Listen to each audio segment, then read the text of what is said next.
Mari kita bersatu dalam doa.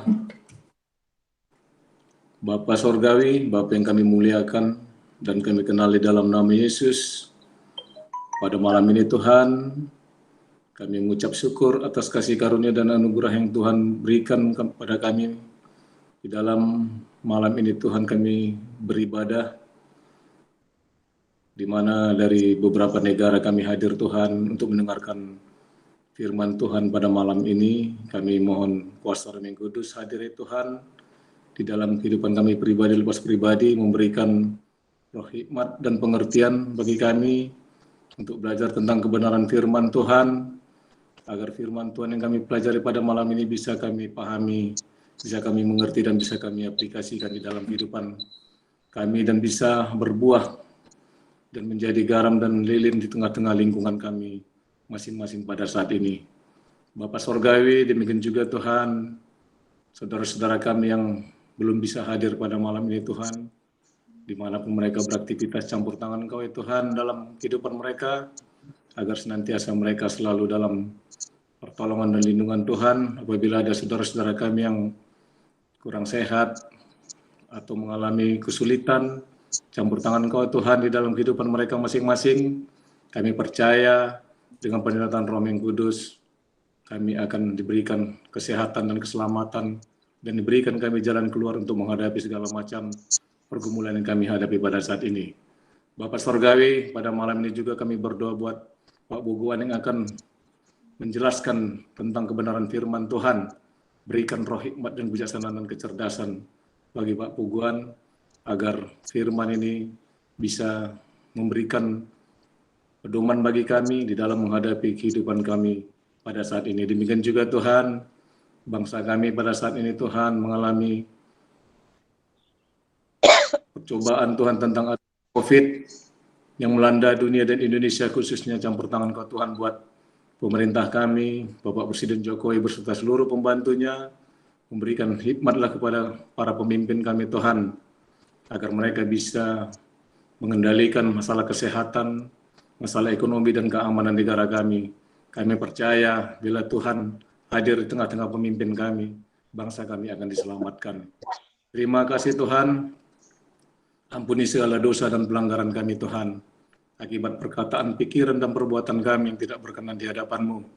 Ampuni kami Tuhan, agar kami bisa layak di hadapan Tuhan, layak untuk memuji dan memuliakan nama Tuhan, dan nama kami tercatat di buku kehidupan. Terima kasih Bapa, berbicara Engkau ya Tuhan, kami telah siap mendengarnya. Di dalam nama Yesus kami telah berdoa dan mengucap syukur. Amin. Amin.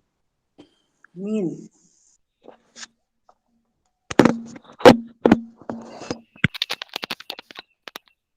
Baik, selamat malam.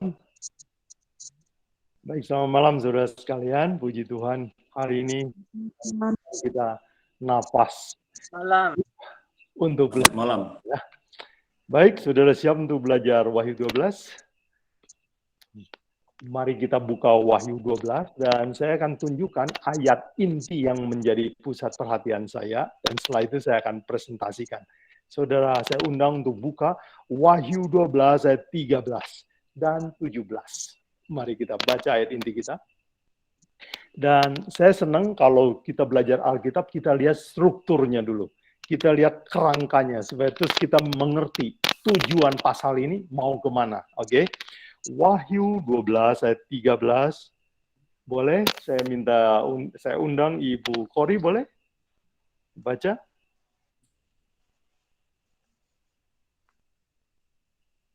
Kemudian Pak Pendeta Tawari, saya 17 ya.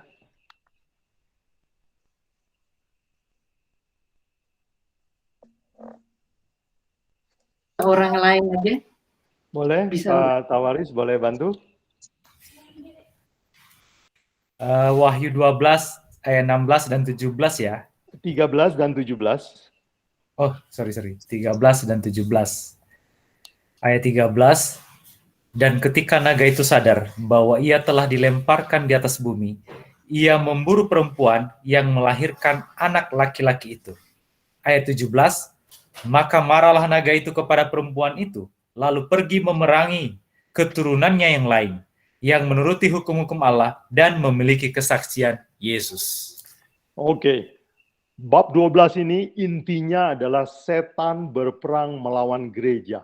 Tetapi nanti pada akhir zaman perangnya bergeser. Bergeser kepada siapa? Kepada keturunannya yang lain. Perhatikan ya, struktur Wahyu 12 cuman begitu. Jadi mari kita lihat presentasi yang saya siapkan. Semoga ini cukup jelas dan saya akan presentasikan seperti biasa setengah jam dan mungkin kita akan lebih memperdalam dalam tanya jawab ya. Baik, sudah muncul ya presentasi saya? Sudah, Pak. Terima kasih. Baik, Wahyu 12 saya beri judul Perempuan Melawan Naga. Kerangka pembicaraan saya bagi 4 bagian. 1, pertentangan besar. 2, perempuan lawan naga. 3, naga marah kepada umat sisa. Dan yang keempat, kita ambil aplikasi. Apa penyebab kemunduran gereja? Kenapa setan marahnya geser? Baik, kita belajar. Tema pertama dari Wahyu 12 adalah pertentangan besar ya, atau dalam bahasa Inggris disebut the Great Controversy. Ayatnya adalah di Wahyu 12 ayat 7 sampai 9 ya, dikatakan dalam Alkitab kita, maka timbullah peperangan di surga. Mikael dan malaikat-malaikatnya berperang melawan naga itu, dan naga itu dibantu oleh malaikat-malaikatnya. Tetapi mereka tidak dapat bertahan, mereka tidak mendapat tempat lagi di surga. Dan naga besar itu, si ular tua yang disebut iblis atau Satan, yang menyesatkan seluruh dunia, dilemparkan ke bawah, ya dilemparkan ke bumi bersama dengan malaikat-malaikatnya. Jadi asal muasal dosa diceritakan dalam kitab Wahyu. Kenapa di sini ada iblis? Kenapa di sini ada dosa? Di sini kenapa ada kematian, air mata ya. Semua penderitaan ini terjadi. Inilah karena ada the great controversy antara setan dan Mikael, yaitu Kristus. Dan tujuan utama setan setelah dilemparkan ke bumi dicatat dalam ayat 13. Saya kutip, dan ketiga naga itu sadar bahwa ia telah dilemparkan ke atas bumi, ia memburu perempuan. Jadi misi setan di bumi ini adalah membunuh perempuan. Nah sekarang apa arti kode-kode ini semua ya? Seperti biasa kita mengerti bahwa Wahyu adalah buku simbol. Jadi kita kalau pecahkan simbol-simbolnya, maka kita akan mengerti kode yang Tuhan maksud. Perempuan dalam bahasa simbolik adalah gereja atau umat Kristen. Ya, ayat yang sering saya kutip adalah 2 Korintus 11 ayat 2. Paulus tulis, aku cemburu kepada kamu, orang Korintus ya, dengan cemburu ilahi. Karena aku telah mempertunangkan kamu kepada satu laki-laki, membawa kamu sebagai perawan suci kepada Kristus. Perawan suci, perempuan suci. Jadi kalau begitu, perempuan yang dimaksud adalah gereja. Naga adalah setan. Jadi kalau begitu, tema dari Wahyu 12 adalah setan akan melawan gereja. Nah, inilah tema kedua dari kitab Wahyu 12. Perempuan melawan naga, yaitu atau naga melawan perempuan ya. Perang dari surga sekarang turun ke bumi. Mari kita lihat kondisi perempuan ini mula-mulanya bagaimana ya.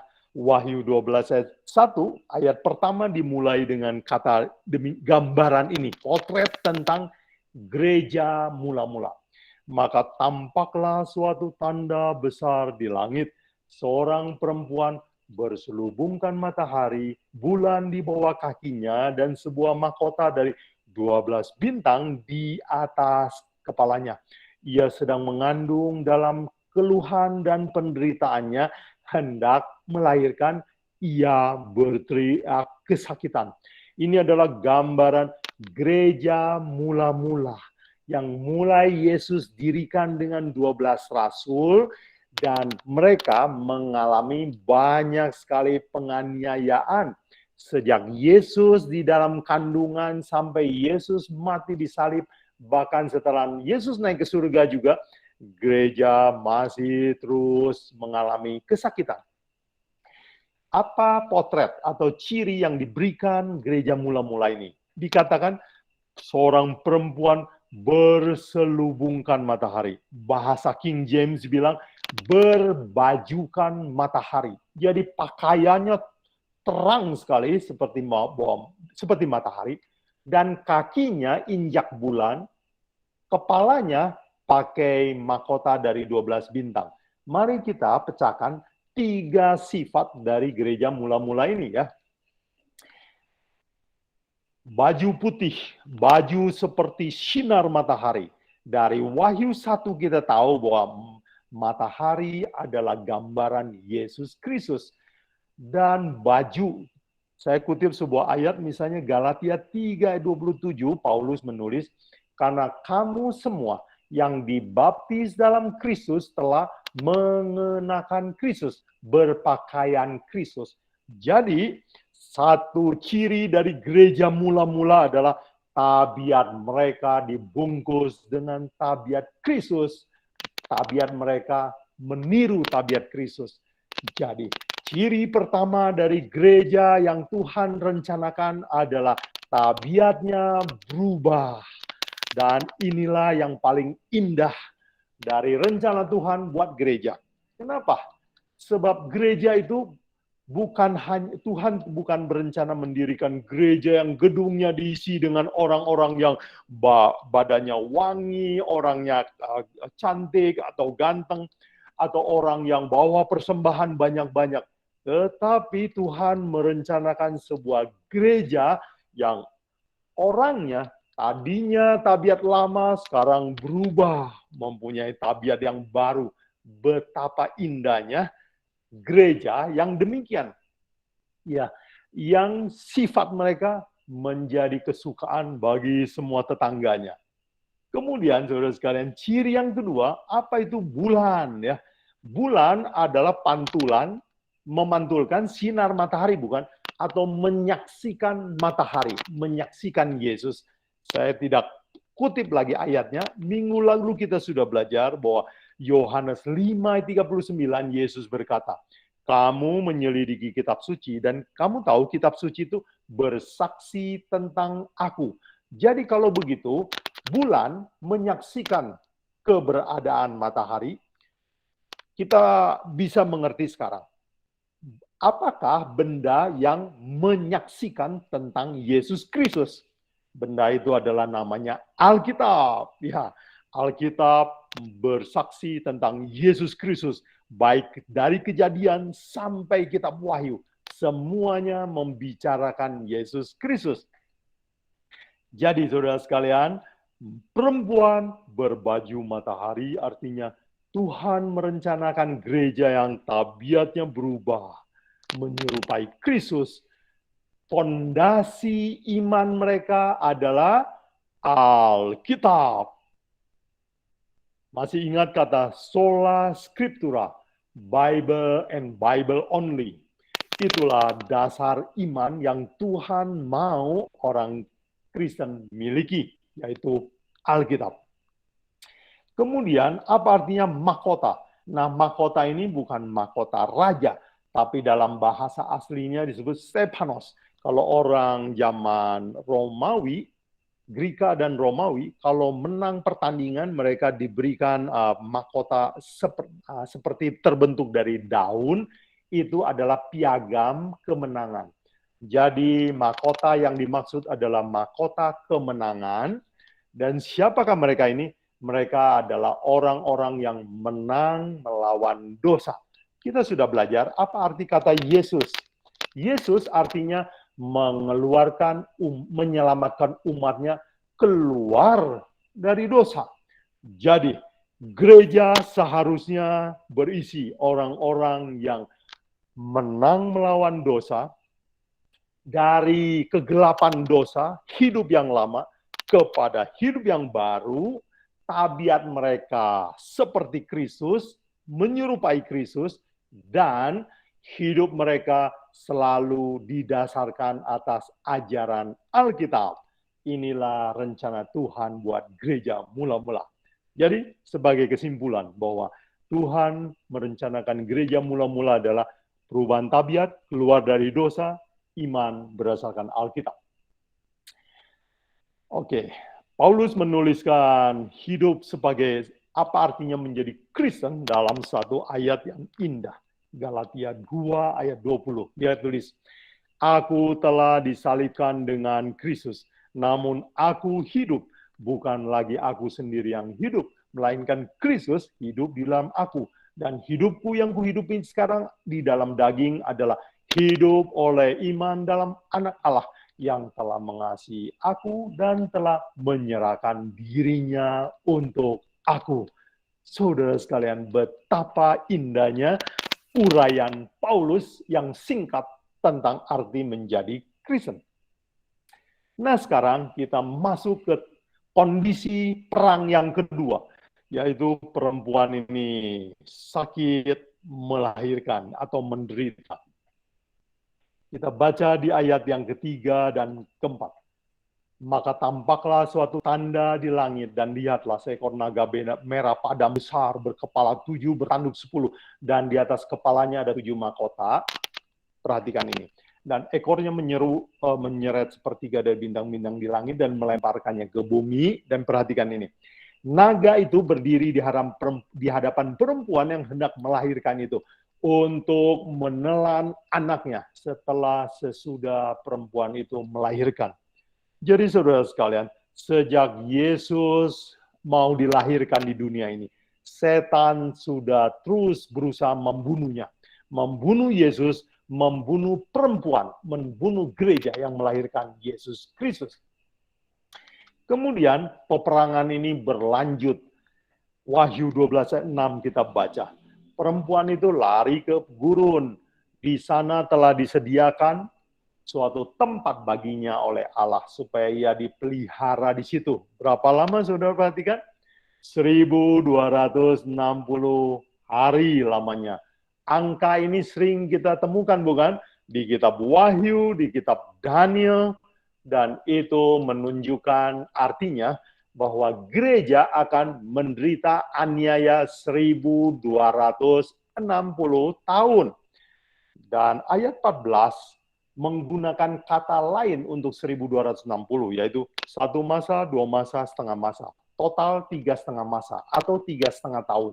3,5 kali 360 sama dengan 1260. Jadi kedua istilah ini maknanya sama, bahwa gereja akan mengalami pengejaran dari setan selama 1260 hari. Dalam hal ini, naga melambangkan Romawi. Sekarang naga itu menyusup atau masuk di dalam Roma kepausan. Dan gereja memang menderita selama 1260 hari, yaitu masa kejayaan kepausan. Kita sudah belajar minggu lalu bahwa kepausan berkuasa antara 538 sampai 1798, yaitu Paus dipenjarakan waktu revolusi Prancis. Kalau saudara mengurangkan tahun ini, maka saudara dapatkan 1260 tahun. Alkitab tepat sekali meramalkan lamanya penderitaan gereja di bawah Roma kepausan. Baik, sekarang kita masuki bagian D, fase berikutnya, yaitu bumi lari dan ditolong oleh bumi. Mari kita baca Wahyu 12 ayat 15-16. "Lalu ular itu menyemburkan dari mulutnya air sebesar sungai ke arah perempuan itu supaya ia dihanyutkan sungai itu." Perhatikan ayat 16. "Tetapi bumi datang menolong perempuan itu. Ia membuka mulutnya menelan sungai yang disemburkan naga itu dari mulutnya." Nah, kata ini adalah sebuah kata yang penting. Bumi datang menolong perempuan. Perempuan ini kalau ditolong bisa mati sebab dia harus lari lama bersembunyi. Tetapi Alkitab mencatat ada sebuah pertolongan datang dari bumi. Nah, pertanyaannya, apa artinya bumi? Wahyu 17 ayat 15 memberikan kode kepada kita, ya, arti kode. Semua air kalau kamu lihat banyak itu adalah bangsa-bangsa, rakyat banyak dan kaum dan bahasa. Jadi kalau begitu air itu banyak penduduknya, bumi atau tanah itu artinya sedikit penduduknya, bukan? Nah, saudara sekalian, saudara lihat di peta bumi.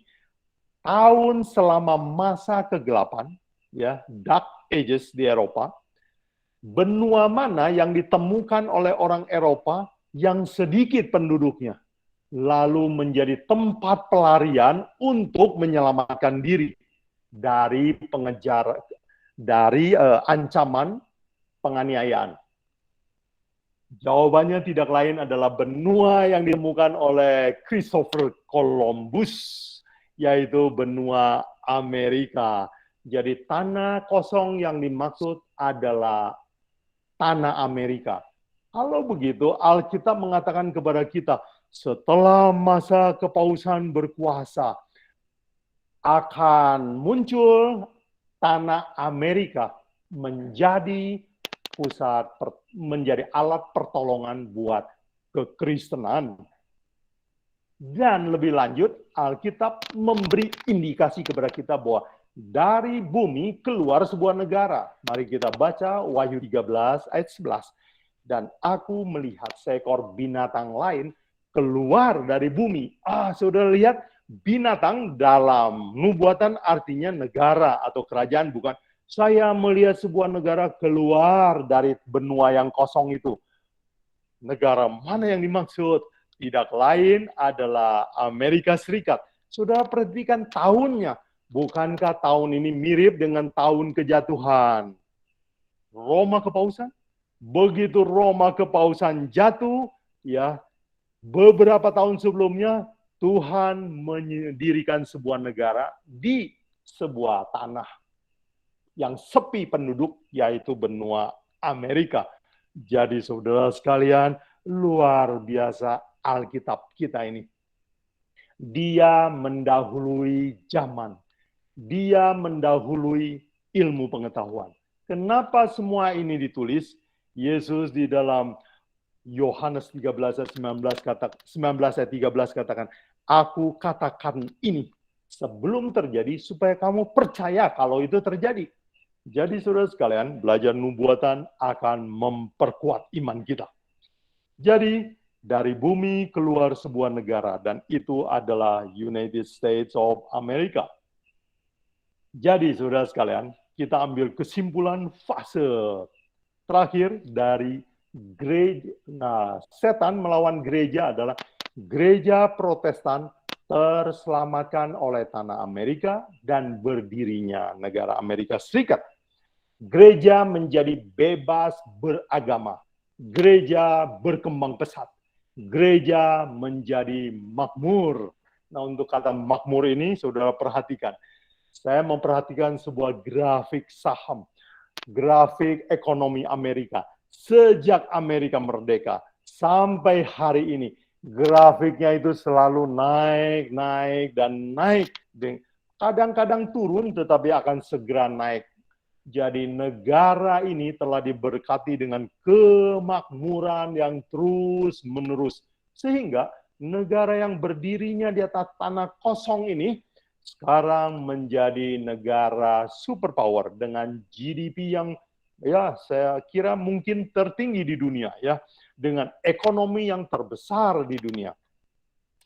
Baik saudara sekalian, itulah setan lawan gereja.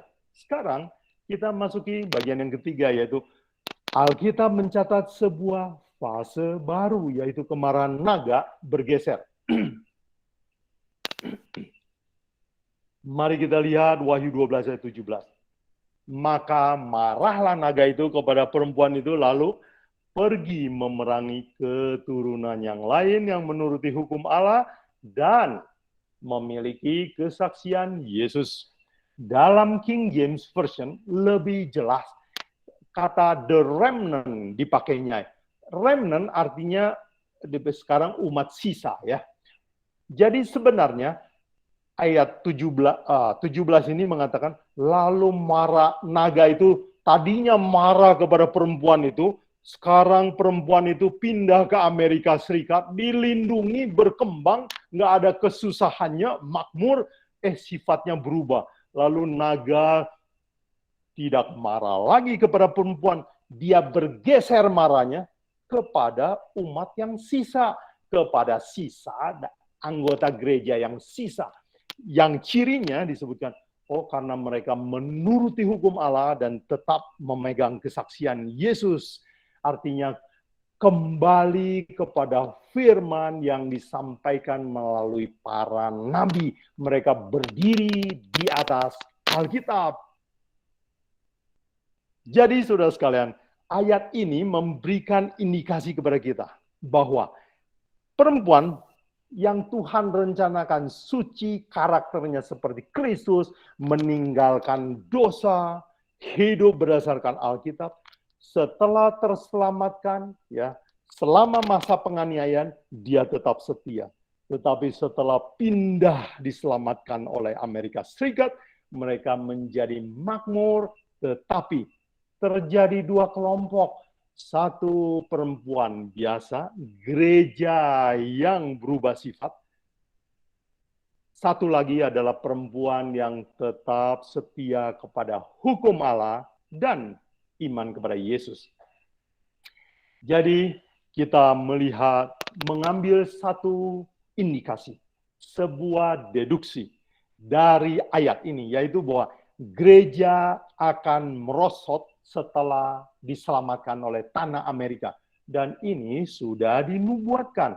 Nanti kalau kita belajar Wahyu 14, kita akan dapati ayat ini. Saya kutip dulu sekarang.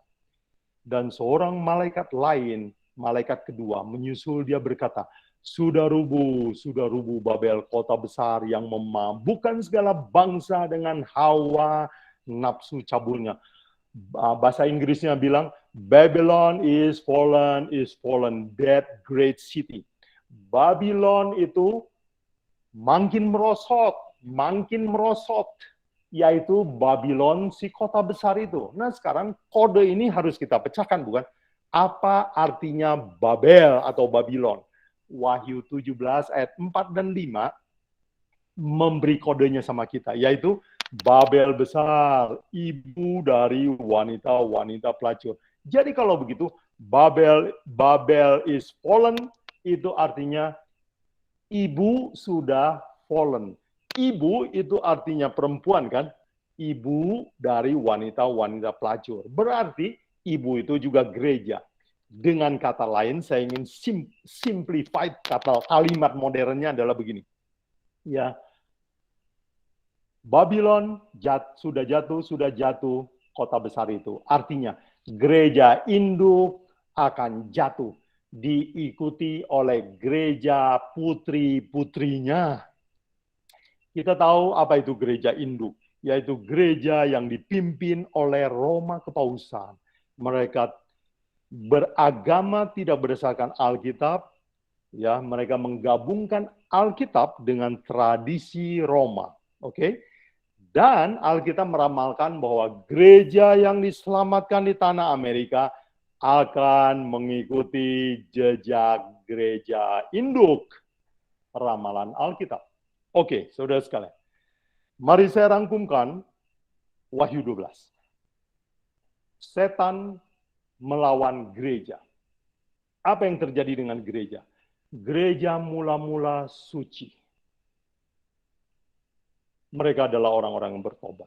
Kemudian gereja dianiaya oleh Roma, tetap setia. Gereja dikejar oleh Roma Kepausan, tetap setia dan ikut Alkitab.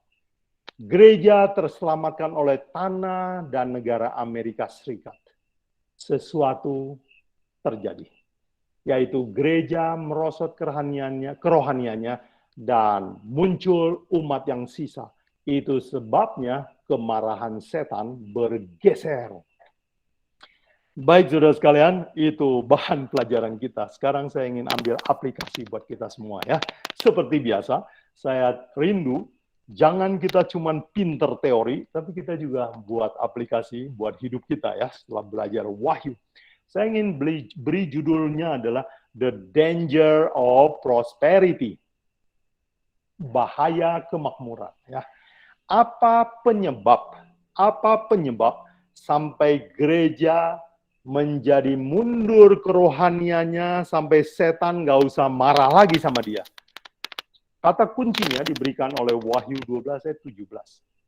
Saya baca kembali. Maka marahlah naga itu kepada perempuan itu, lalu pergi memerangi keturunan yang sisa, yang menuruti hukum-hukum Allah dan memiliki kesaksian Yesus, hukum Allah. Kenapa? Hukum Allah adalah seperti benteng. Memang dia mengekang kita untuk tidak bebas, tetapi dia melindungi kita dari bahaya. Apa yang terjadi kalau hukum Allah dilubangi atau ada yang dibuang? Maka hidup kita akan mudah diserang oleh musuh. Nah, saudara sekalian, apa yang terjadi dengan kekristenan? Mari kita lihat, ya, ini adalah 10 hukum. Siapakah gereja yang berani merubah hukum keempat? Saudara belajar sejarah, saudara search di Google, saudara hanya akan menemukan satu jawaban, yaitu siapakah yang berani merubah hukum keempat? Hukum keempat berbunyi, ingat dan kuduskan hari Sabat. Ya, 6 hari lamanya kamu bekerja, tetapi hari ke-7 kamu harus ingat, harus berhenti, karena itu adalah hari Sabat Tuhan Allahmu, sebab dia menjadikan langit dan bumi 6 hari lamanya, dan hari ke-7 dia berhenti. Apa yang manusia telah buat, yaitu dirubah menjadi ingat dan kuduskanlah hari Tuhan. Apakah itu sama? Berbeda, saudara sekalian, seperti mirip. Siapakah yang berani merubah hukum keempat? Kata-katanya diganti. Tidak lain adalah gereja induk. Itu sebabnya waktu orang Protestan berdebat sama gereja Katolik,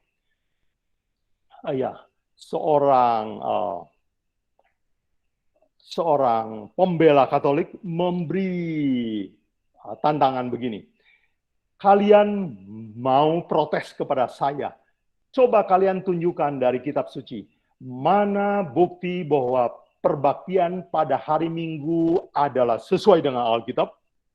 Dan saudara sekalian, ini selalu pertanyaan yang sulit dijawab oleh orang Protestan. Sebab mereka protes banyak hal, tetapi untuk hari Sabat mereka tidak protes.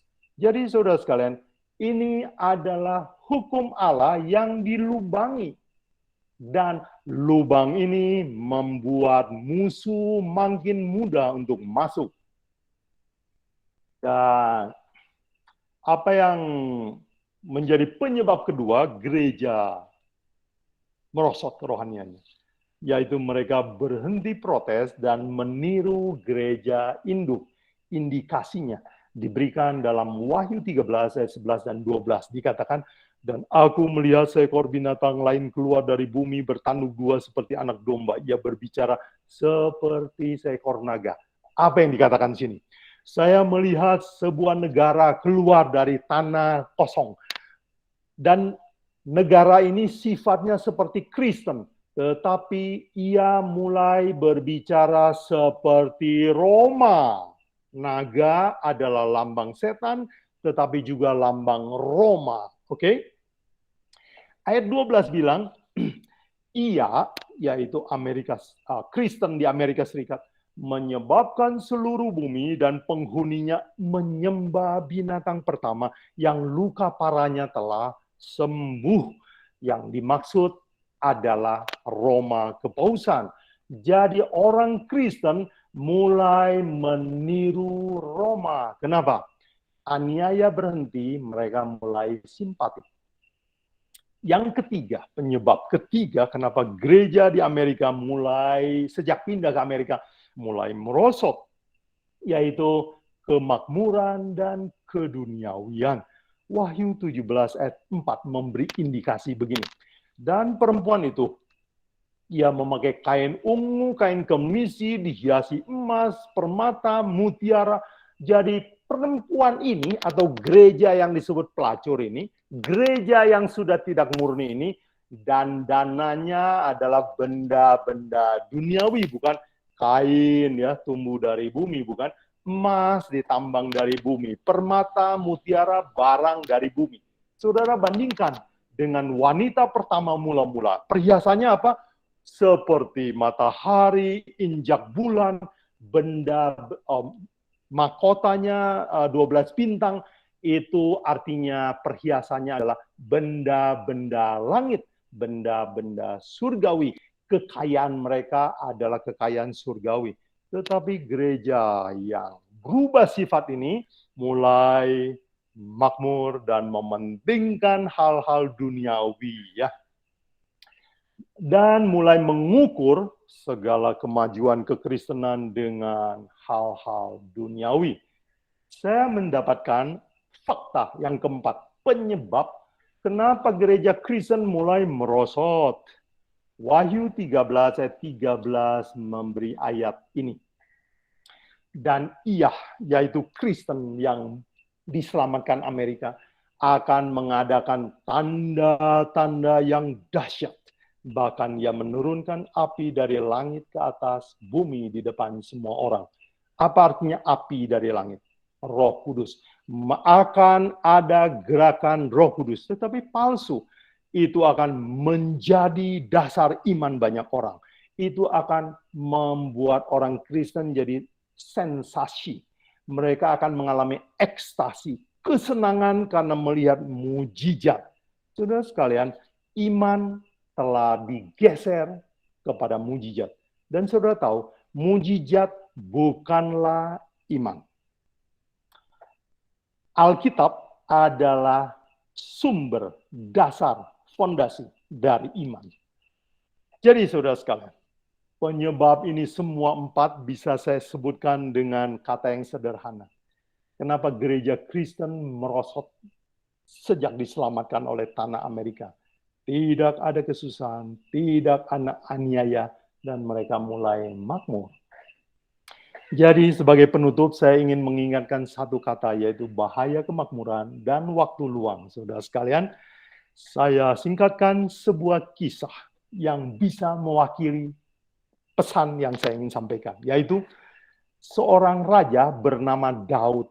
Dia dari kecil, dari muda sampai tua, ketika umur 49, dia adalah anggota gereja yang setia. Tabiatnya bagus, setia kepada Tuhan. Tetapi pada usianya kira-kira 50 tahun, sesuatu terjadi. Mari kita baca 2 Samuel 11 ayat 1 dan 2. Pada pergantian tahun, pada waktu raja-raja biasanya maju berperang. Oke, sudah perhatikan? Waktu dia biasanya berperang. Ya, sedang Daud sendiri tinggal di Yerusalem, berarti dia libur dan sendirian.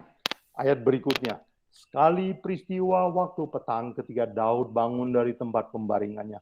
Lalu ia berjalan di atas soto istana. Tampak kepadanya dari soto itu, dari atas soto itu, seorang perempuan sedang mandi. Cerita ini sangat terkenal, saudara tahu ceritanya. Daud seorang anggota gereja yang setia dari kecil, dari muda sampai umur 49, pada waktu 50 tahun, dia jatuh, dia berubah sifatnya. Dan saudara tahu umur berapa Daud meninggal? Dia mati usia 70. Usia yang muda pada zaman itu bukan? Apa yang membuat semua ini terjadi? Dari cerita ini saya ingin mengambil 2 kata penting bahaya yang mengancam semua anggota gereja, yaitu bila mana kemakmuran digabung dengan waktu luang, itu adalah pencobaan yang luar biasa berbahayanya. Jadi saudara sekalian, waktu ditambah dengan kemakmuran, ditambah dengan waktu luang, nganggur.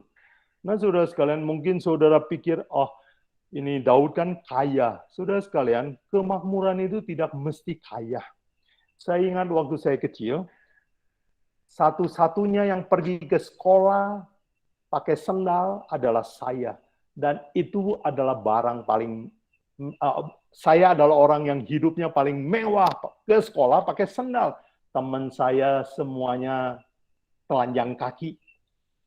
Zaman ayah saya, kakek saya, zaman Belanda, zaman Jepang, mereka pernah mengalami kesusahan. Saudara sekalian, hari ini semua orang rata-rata punya motor, berpergian mudah, gak pernah ada yang pakai baju berlubang, harus ditambal sulam, atau tidak punya sendal. Saudara sekalian, kita hidup di masa yang makmur, jauh lebih makmur dari masa Jepang, bukan? Jadi saudara sekalian, kita semua sekarang ada dalam bahaya kemakmuran dan punya banyak waktu luang. HP di tangan kita adalah sebuah pencobaan besar, bukan? Bila mana waktu luang itu banyak. Sebagai terakhir, saya ingin kutip sebuah tulisan dari Ellen G. White dari buku Patriarch and Prophet, bagus sekali. Ya, dikatakan nasihat dia. Ya, tentang Salomo, tentang Raja Daud, dia katakan begini. Di tengah-tengah kemakmuran, mengintai bahaya dari segala zaman, kekayaan dan ketenaran selalu menjadi bahaya buat kerohanian. Bukan gelas kosong yang susah dibawa, tapi gelas yang penuh berisi sampai ke tepinya yang harus dibawa dengan seimbang. Miskin memang menyusahkan, tetapi kemakmuran adalah bahaya terbesar untuk kerohanian. Kecuali manusia itu selalu takluk kepada kehendak Allah. Kecuali niatnya, hatinya selalu disucikan oleh kebenaran. Maka kalau tidak, kemakmuran pasti akan membuat manusia tak kabur, jatuh dalam dosa. Baik, saudara sekalian. Apa yang saya ingin ajak kepada saudara sekalian, ingat waktu kita bertobat, bagaimana keadaan kita, dan bagaimana hari ini. Coba kita bandingkan, apa kita sesemangat dulu? Seringkali kita sudah mundur, seringkali kita sudah jauh. Ingat ayat ini, Wahyu 2 ayat 5. Sebab itu, ingatlah betapa dalamnya engkau telah jatuh, bertobatlah, lakukan lagi apa yang semula engkau lakukan. Saudara sekalian, ingat kembali waktu saudara bertobat. Bagaimana cara saudara berdoa? Berapa serius saudara belajar Alkitab? Bandingkan dengan sekarang. Saudara sekalian, semoga saya berdoa, semoga pelajaran ini menjadi reminder buat kita, bahwa kita perlu pertolongan Tuhan, supaya kita setia sampai kesudahan. Baik saudara sekalian, mari kita tunduk kepala, berdoa sebelum kita masuk ke tanya jawab. Bapa dalam surga, terima kasih. Firman Tuhan berisi nubuatan. Iman kami dikuatkan. Tetapi firman Tuhan juga berisi teguran, hajaran buat kami. Dan biarlah pelajaran hari ini menyentuh hati kami. Dan boleh berbuah. Biarlah hidup kami diubahkan sekali lagi. Menjelang kedatangan Tuhan yang kedua kali. Kami tahu bahwa gereja telah banyak berubah. Bahkan kami sendiri. Bantu kami semua supaya kami mengalami hidup yang baru di dalam Kristus. Berkati kami selama belajar, tanya jawab, Roh Kudus memberikan kami arahan. Dalam nama Yesus kami berdoa semua ini. Amin. Terima kasih saudara sekalian. Oh, saya agak panjang sedikit. Tapi saya percaya saudara sabar dan memberi maaf. Saya biasanya sekarang latihan 30 menit, tapi kali ini lewat. Terlalu bersemangat sedikit. Terima kasih. Saya serahkan kepada Pendeta Tawaris. Ya, terima kasih banyak Pak Yobuguan. Bagi saudara-saudara yang mau bertanya, silakan.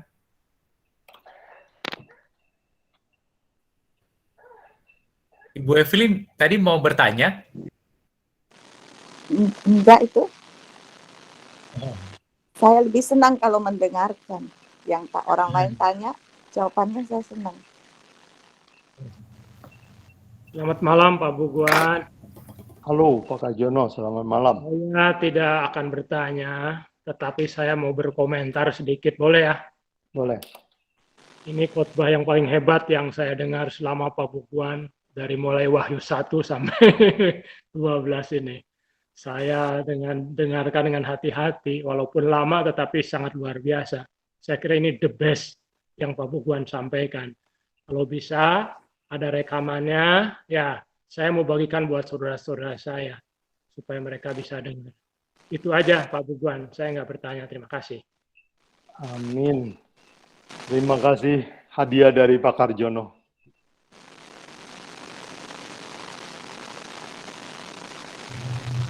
Pak, boleh bertanya ya Pak Buguan? Oh ya, Bu Nainggolan, siap. Jadi ini tadi kan kita baca ayat 3 ya Pak ya? Oh, 12 ayat 3. Maka tampaklah suatu tanda yang di langit. Jadi langit itu surga ini ya Pak ya? Atau tanda dari langit ya? Ya, di Dan sorga. lihatlah seekor naga merah padam yang besar, berkepala 7 dan bertanduk 10. Nah, saya mau tanya, ini kan sekarang di sini binatangnya itu kudanya. Dan lihatlah seekor naga merah padam. Apakah naga di sini itu sama dengan binatang? Kemudian bagaimana ini datangnya yang kepala 7? Karena kita baru belajar yang bertanduk 10 doang. Saya lah maksud saya. Ya, ya. Baik, pertanyaan Dan di, bagus. di atas kepalanya ada 7 mahkota. Ya. Baik. Nah, ini naga melambangkan, di dalam Wahyu 12, naga punya dua arti. Satu adalah iblis atau Satan. Ya. Ayatnya yang ayat ke-7 ya. Lalu ada peperangan di surga, oke? Jadi setan lawan Yesus. Kemudian naga ini turun ke bawah, dia pakai seekor naga. Oh ya, di surga disebutnya si naga besar atau si ular tua ya. Sekarang waktu turun ke bumi, dia menggunakan seekor binatang berkepala 7 dan bertanduk 10. Binatang apa ini? Dan di ayat 4 sebenarnya ada jawabannya. Naga ini menunggu perempuan yang mau melahirkan anak, anaknya nanti dibawa ke surga. Itu adalah Roma. Roma, kerajaan Roma ini adalah alat yang digunakan oleh setan untuk membunuh kekristenan, membunuh Yesus. Roma lah yang menyalibkan Yesus, tapi nggak berhasil mati kan? Yesusnya mati cuma dikubur sebentar, terus dibangkitkan, naik ke surga. Jadi ayat yang Ibu tanyakan, naga itu adalah Romawi, Bu Nainggolan ya. Dan kenapa disebut kepala 7, tanduk 10? Itu kita belajar Daniel 7 ya. Roma kan punya 10 divisi. 10 divisi ini artinya 10 tanduk. Tetapi ada 3 tanduk yang tercabut. Jadi cirinya sekarang adalah 7 tanduk. Jadi kalau kita sebut binatang, di Alkitab sebut binatang bertanduk 10, itu Roma. Binatang berkepala 7, itu Roma juga. Dan kepala 7 ini punya arti yang lain yang kita akan pelajari di Wahyu 17 ya. Jadi angka 7 ini adalah semua kendaraan setan untuk menghabisi umat Tuhan dengan segala cara. Cara halus maupun cara kasar. Begitu Bu Nainggolan, cukup jelas nggak ya? Jadi naga yang dimaksud ayat 3 adalah kerajaan Romawi. Naga yang dimaksud di sini. Jadi artinya nanti yang 7 ini adalah sekutunya. Ya sekarang kan Roma itu udah berubah menjadi Roma Kepausan. Yes. Ya, apakah ini yang 7 ini sekutunya Roma Kepausan, kepala yang 7 ini di akhir? Karena kalau tadi Bapak Bogon bilang kan dari 10 itu 3 tercabut, tinggal 7. Nah, apakah yang 7 ini akan menjadi sekutu Roma nanti? Dan kira-kira apa bedanya Pak dengan yang 3 roh najis itu, yang cuma 3 negara ya? Ya, terima kasih. Itu nanti kita akan belajar di Wahyu 16 ya, 3 roh najis. Nah sekarang setan itu punya alat ya. Dia nggak berkelahi di bumi ini, dia pakai agen. Nah agennya dia pakai Roma ya, tapi dia juga pakai yang lain-lain. Nah 7 kepala ini adalah 7 kerajaan yang akan dipakai oleh iblis. Nanti kita akan belajar satu demi satu. Naga berkepala 7, yaitu 7 negara yang akan dipakai oleh iblis untuk menjatuhkan gereja. Ya, dan jawabannya akan diberikan mungkin di pelajaran berikutnya Bu Nainggolan ya. Jadi Oke, makasih Pak. 7 kepala, oh ya, tapi Bu Nainggolan boleh catat ayat ini ya.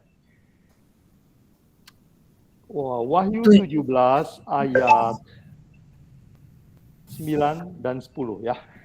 7 Wahyu kepala 7, adalah 17 ayat 17 ayat 9 dan 10. Jadi ini 7 negara yang akan dipakai oleh Roma Kepausan nanti.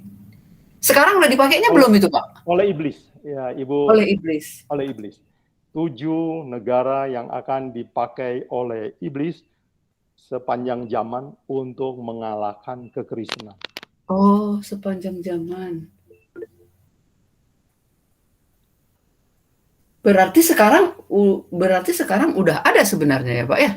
Ya. Sudah ada yang pernah dipakai, sudah ada yang lewat ya. Oh, oke. Bukan sekaligus ada 7 ya Pak ya? Bukan. Oke. Kepalanya 7. Nanti di Wahyu 13 kita akan belajar salah satu kepalanya terluka. Jadi ada kendaraan yang dipakai oleh setan gak pernah terluka, tapi ada negara yang dipakai iblis pernah terluka tapi sembuh. Ya. Nah, Bu Nainggolan sudah dapat clue-nya ya. Jadi Roma Kepausan yang pernah terluka dan sembuh adalah salah satu kepala naga. Bukannya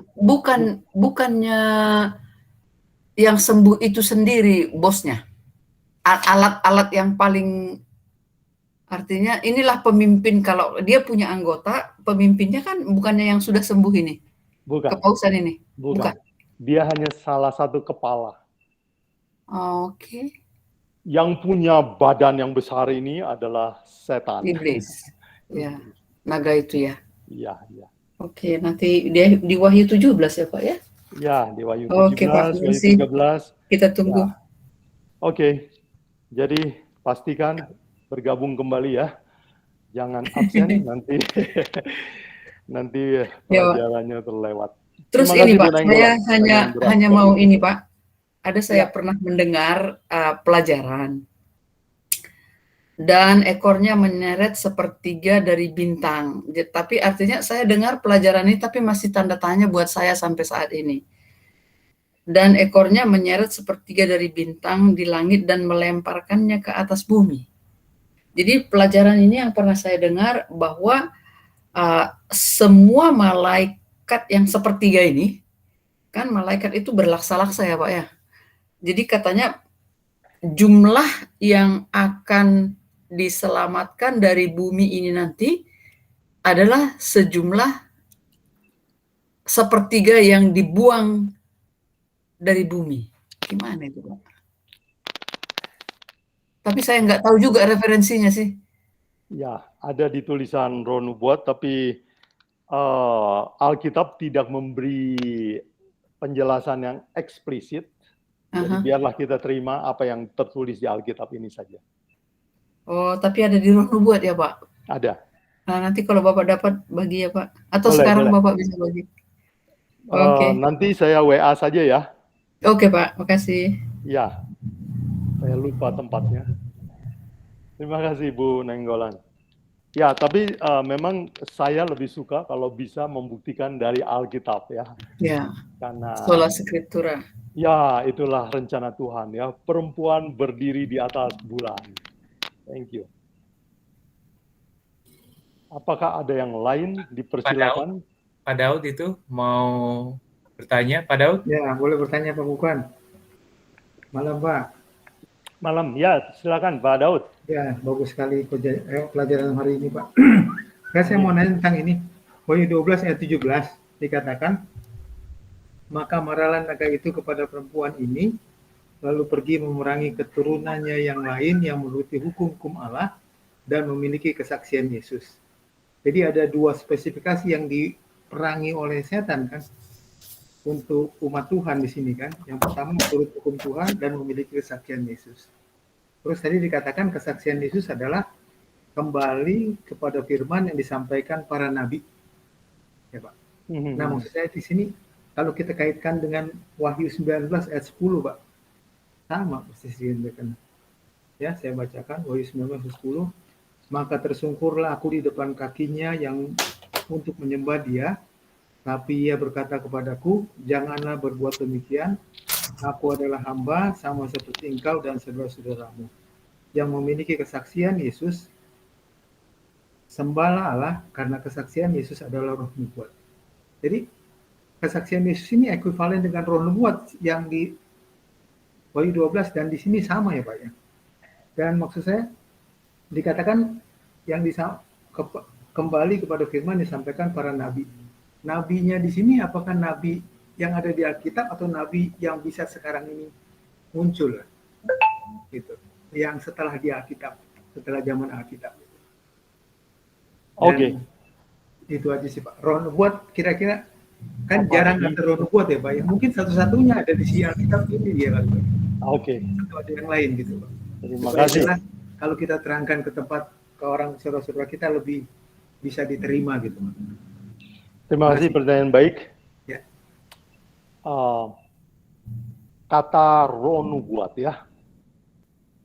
Gereja sisa mempunyai dua ciri, yaitu memerangi keturunannya yang lain dan memiliki kesaksian Yesus. Ayat ini kita bisa jelaskan dengan dua cara, yaitu membandingkan dengan ayat 1. Ya.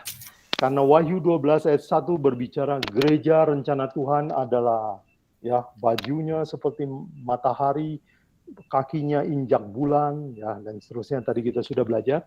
Lalu gereja ini berubah sifatnya sehingga lalu dikatakan lalu marah naga marah kepada yang menuruti hukum dan memiliki kesaksian Yesus. Jadi kita bisa ambil kesimpulan bahwa kesaksian Yesus adalah Alkitab. Cara yang lain adalah Wahyu 19 ayat 10. Ya. Yaitu kesaksian Yesus adalah roh nubuat. Ya. Menurut Petrus, semua firman Tuhan ini disampaikan dengan roh nubuat. Betul? Jadi Petrus menulis surat karunia roh nubuat. Paulus menulis surat karunia roh nubuat. Musa menulis karunia roh nubuat. Oke. Cara lain untuk menjelaskan yang setara adalah Wahyu 1 ayat 2. Coba Pak Daud lihat ya. Yeah. Yohanes telah bersaksi tentang firman dan tentang kesaksian yang diberikan oleh Yesus Kristus. Jadi ayat ini juga memberi indikasi bahwa buku Wahyu juga boleh disebut kesaksian Yesus kan. Betul. Itu sebabnya penjelasan yang paling Alkitabiah adalah kesaksian Yesus adalah karunia nubuat, kesaksian Yesus adalah kitab Wahyu, kesaksian Yesus adalah seluruh kitab suci yang diberikan lewat ilham roh. Ya. Nah, apakah ada nabi di luar Alkitab? Tuhan berkata bahwa nanti pada akhir zaman aku akan mencurahkan roh Yahku kepada anak-anak terunamu. Itu di Yoel 2 ya. Tuhan berjanji bahwa selain nabi-nabi di dalam Alkitab, akan ada nabi di luar Alkitab. Ya. Misalnya ada orang Majus, Tuhan bicara lewat kepada orang Majus. Tuhan punya nabi namanya Bileam, orang Mesopotamia, bukan orang Israel. Jadi kita tahu bahwa di luar Alkitab ada nabi-nabi. Tetapi ciri-ciri nabi ini haruslah selalu membawa kesaksian Yesus, yaitu meninggikan buku ini, ya. Mereka haruslah kita sebut lampu kecil untuk menuntun kita kepada lampu yang besar. Jadi itulah penjelasan yang bisa saya simpulkan dari Alkitab. Jadi kesaksian Yesus adalah semua tulisan hasil pekerjaan Roh Allah memberi nubuatan kepada manusia. Boleh begitu Pak Daud? Agak panjang ya. Oke lah Pak. Bisa lah Pak. Bisa ya? Ini mungkin karena kita selalu berpikir ya, kalau roh nubuat itu artinya tulisan Ellen G. White. Mungkin itu yang perlu kan konsep di SDA kita orang Advent umumnya begitu. Kalau roh nubuat katanya, itu tulisan Ellen G. White. Ya. Padahal semua itu dari nubuat roh Ya. sebenarnya ya. Ya. Itu maksud saya Kita selalu bilang masukkan begitu ya. gitu. Jadi kita terlalu sempit. Terlalu Saya kutip dari manuskrip rilis ya. Manuskrip rilis 18 halaman 24 dia tulis begini. Kita mempunyai hukum Allah dan kesaksian Yesus yaitu roh nubuat, oke? Mutiara berharga yang kita temukan di dalam firman Tuhan. Siapa yang menyelidiki firman Tuhan ini akan menjaga pikirannya terang. Jadi apa yang dia katakan tentang apa yang dimaksud dengan the spirit of prophecy, the Bible. tahun berapa itu Pak? Tidak tahu. Nggak tahu ya. Ibu tulis, bisa dicek nanti di tulisannya ya. 18 MR 24. Oke. 18 MR 24. Oke. Jadi kita harus kembali kepada konsep yang lebih luas ya. Kesaksian Yesus bukan hanya tulisan beliau, tetapi adalah seluruh tulisan firman Tuhan, seluruh yang diilhamkan oleh Roh Allah. Oke. Terima kasih Pak. Terima kasih Pak Daud. Boleh tanya? Oh, silakan. Oh, Bu Evelyn. Silakan, Bu Evelyn. Ya. Nanti Pak Budi. Apakah Martin Luther juga diilhami oleh Roh Kudus?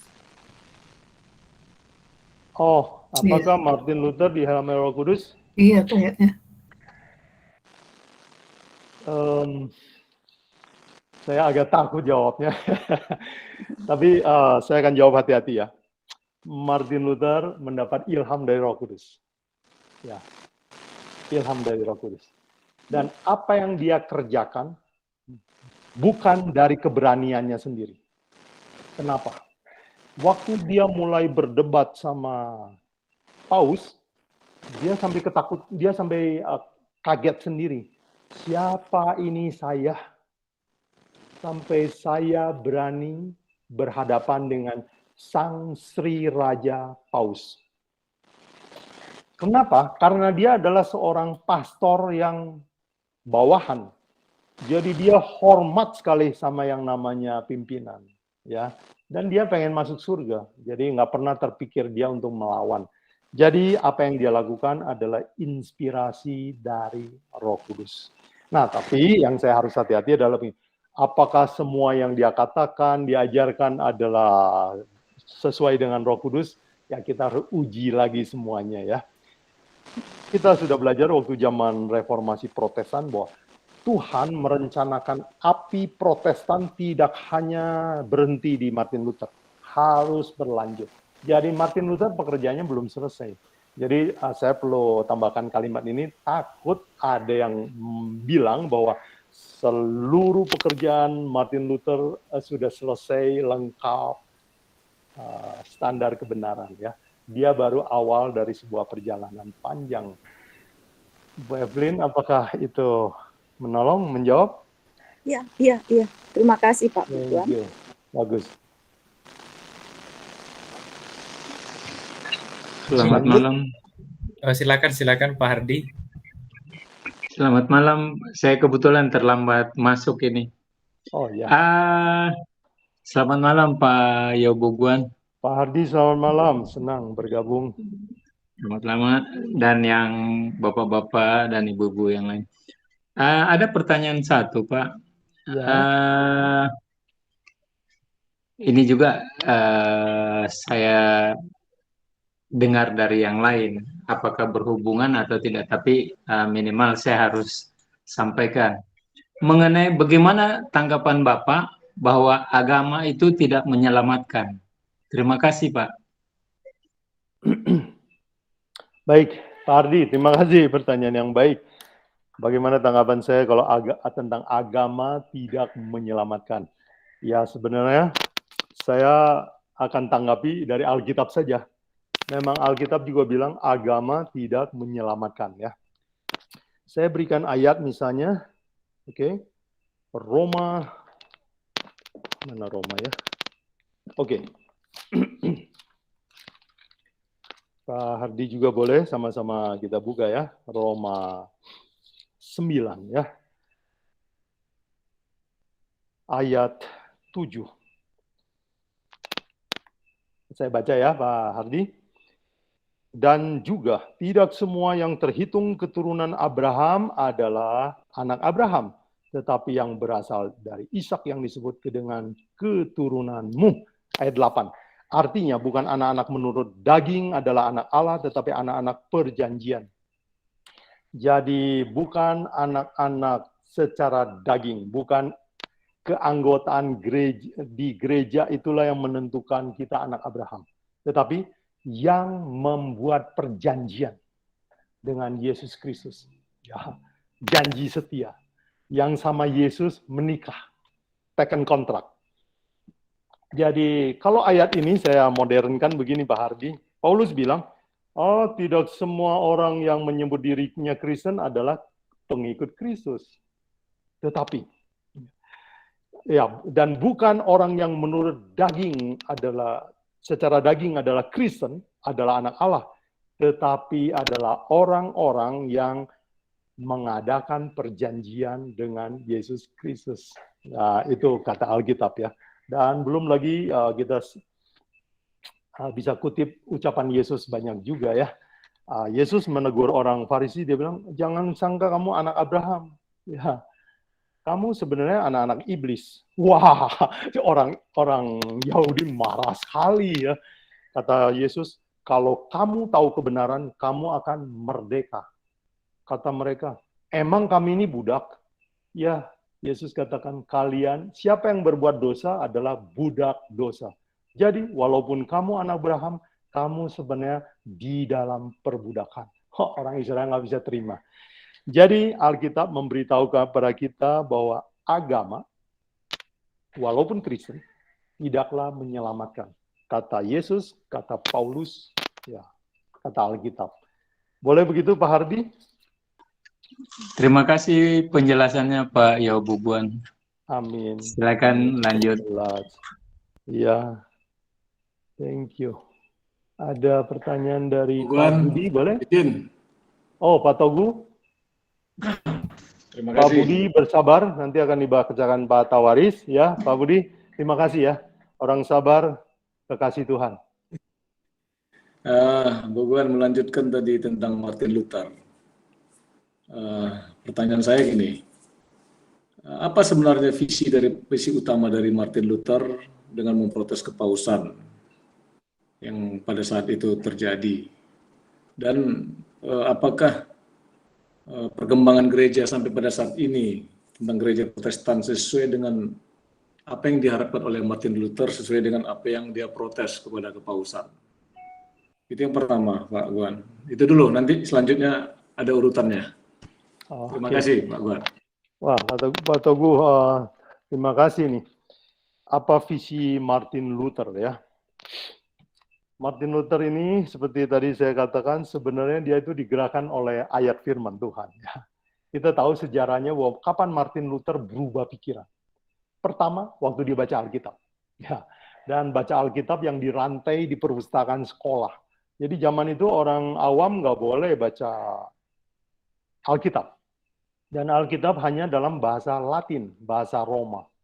Jadi dia dengan susah payah sembunyi-sembunyi baca. Terjadi perubahan hati. Jadi pertama waktu dia baca Alkitab. Kedua, waktu dia jalan dengan lutut di tangga Petrus, ya di Vatikan, dia dengar sebuah, kan zaman itu gereja mengajarkan bahwa perbuatan amal baik bisa menebus keselamatan. Jadi waktu dia berjalan dengan lutut, sudah sakit, luka-luka, dia ingat sebuah ayat dari kitab Roma. Dan kitab Roma adalah kitab andalannya Martin Luther. Ya.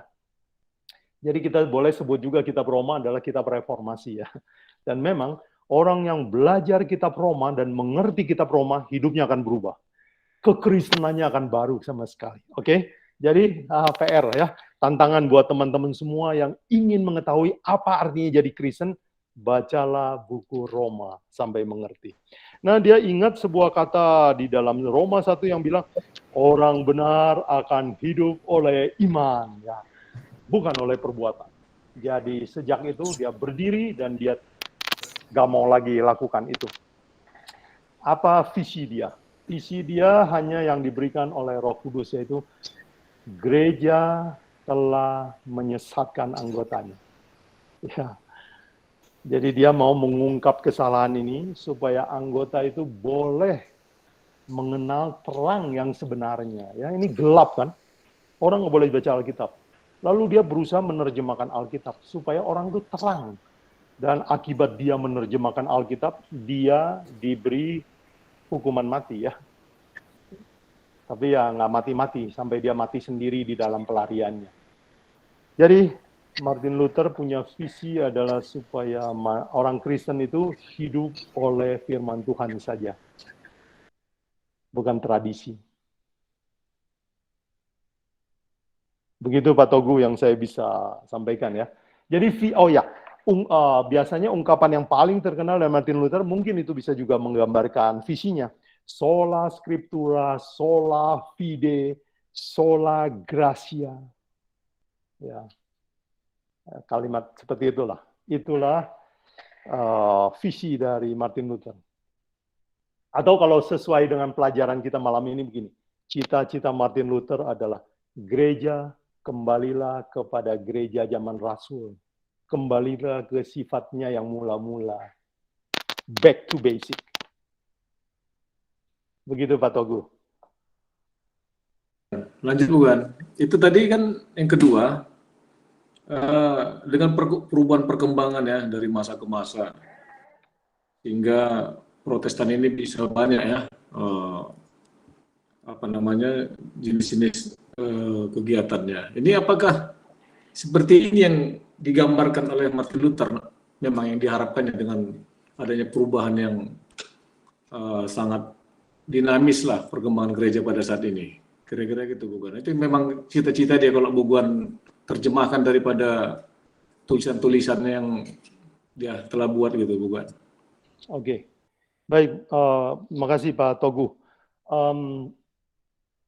Saya menduga membaca kisah hidupnya Martin Luther, tidak ada rencana dia. Dia nggak pernah membayangkan bahwa akan muncul Protestan, bahkan namanya disebut Protestan, nanti akan muncul ribuan aliran dari Protestan, nggak pernah. Saya yakin dia nggak pernah terpikir untuk itu.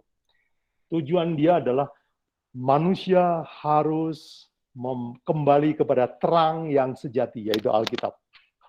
Oke, jadi siapakah yang merencanakan Protestan ini menjadi banyak? Ya sebenarnya rencana Tuhan juga. Ya, kalau kita baca di Wahyu 12 ini, perempuan itu tadinya satu kan, lari ke padang gurun, masih juga disebut satu ya. Tetapi begitu diselamatkan oleh Amerika, tadi kita sudah belajar, loh kok jadi ada perempuan lain?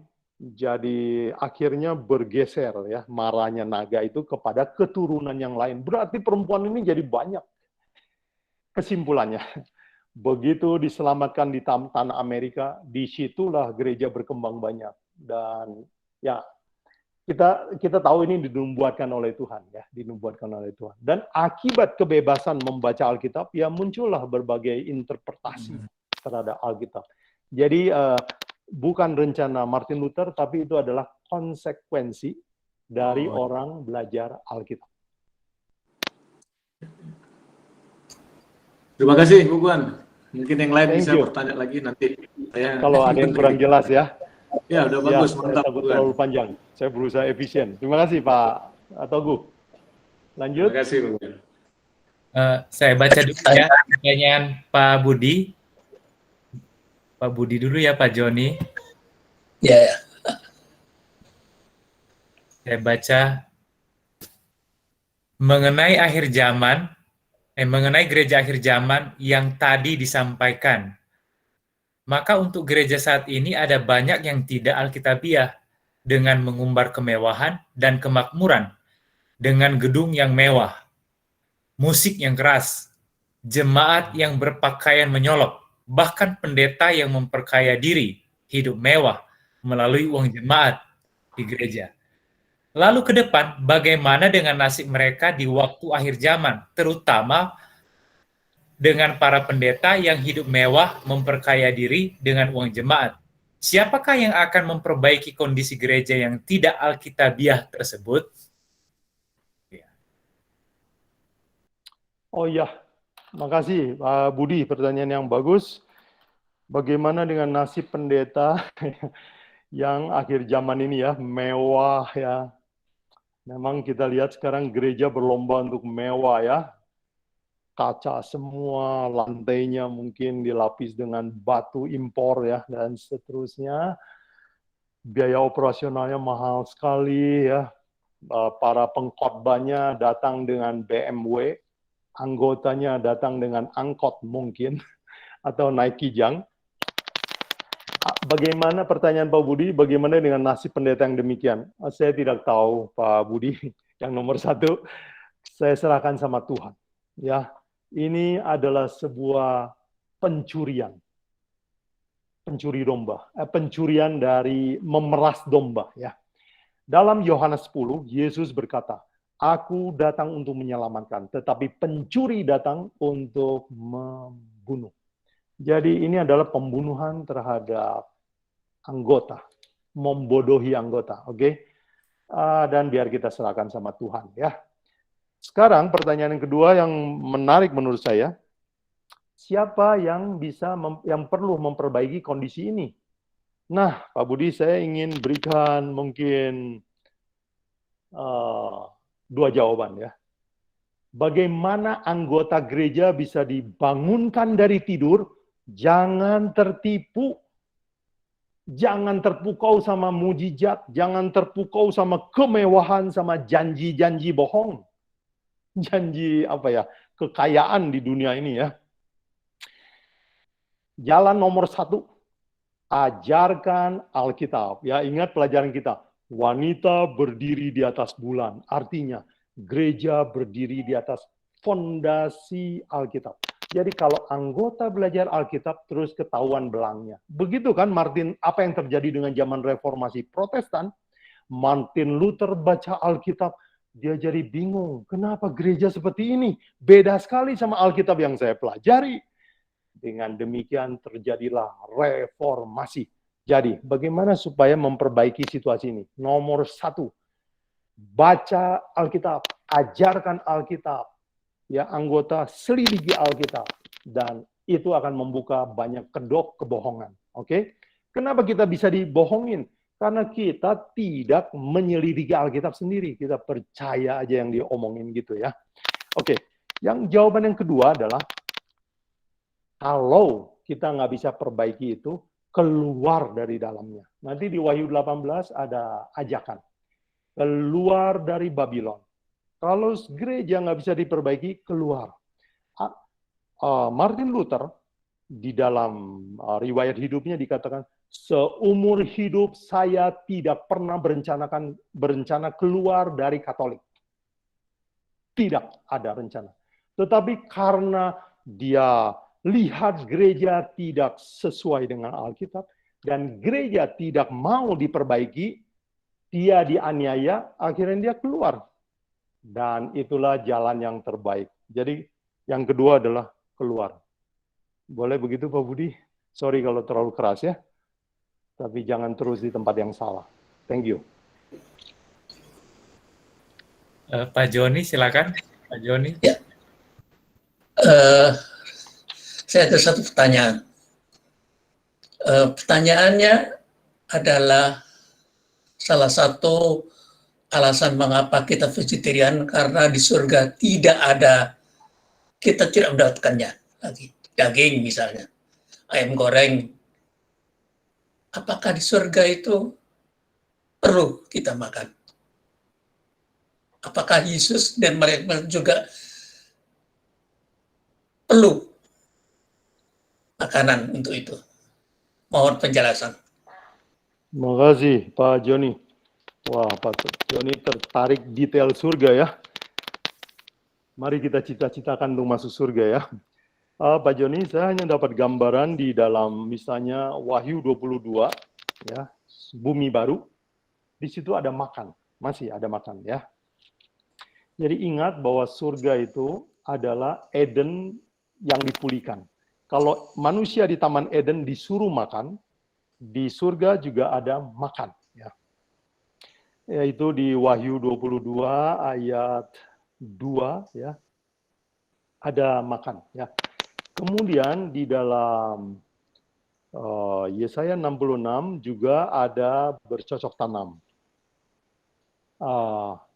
Kemudian kita lihat bahwa Yesus setelah bangkit dari kematian, dia makan.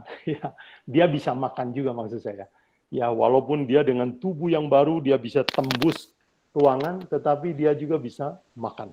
Jadi makan itu dari ayat yang saya lihat ini, masih akan ada di surga.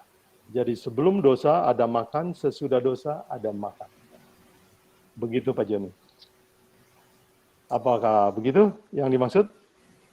Tapi saya rasa beda, karena di surga dengan di dunia ini adalah beda.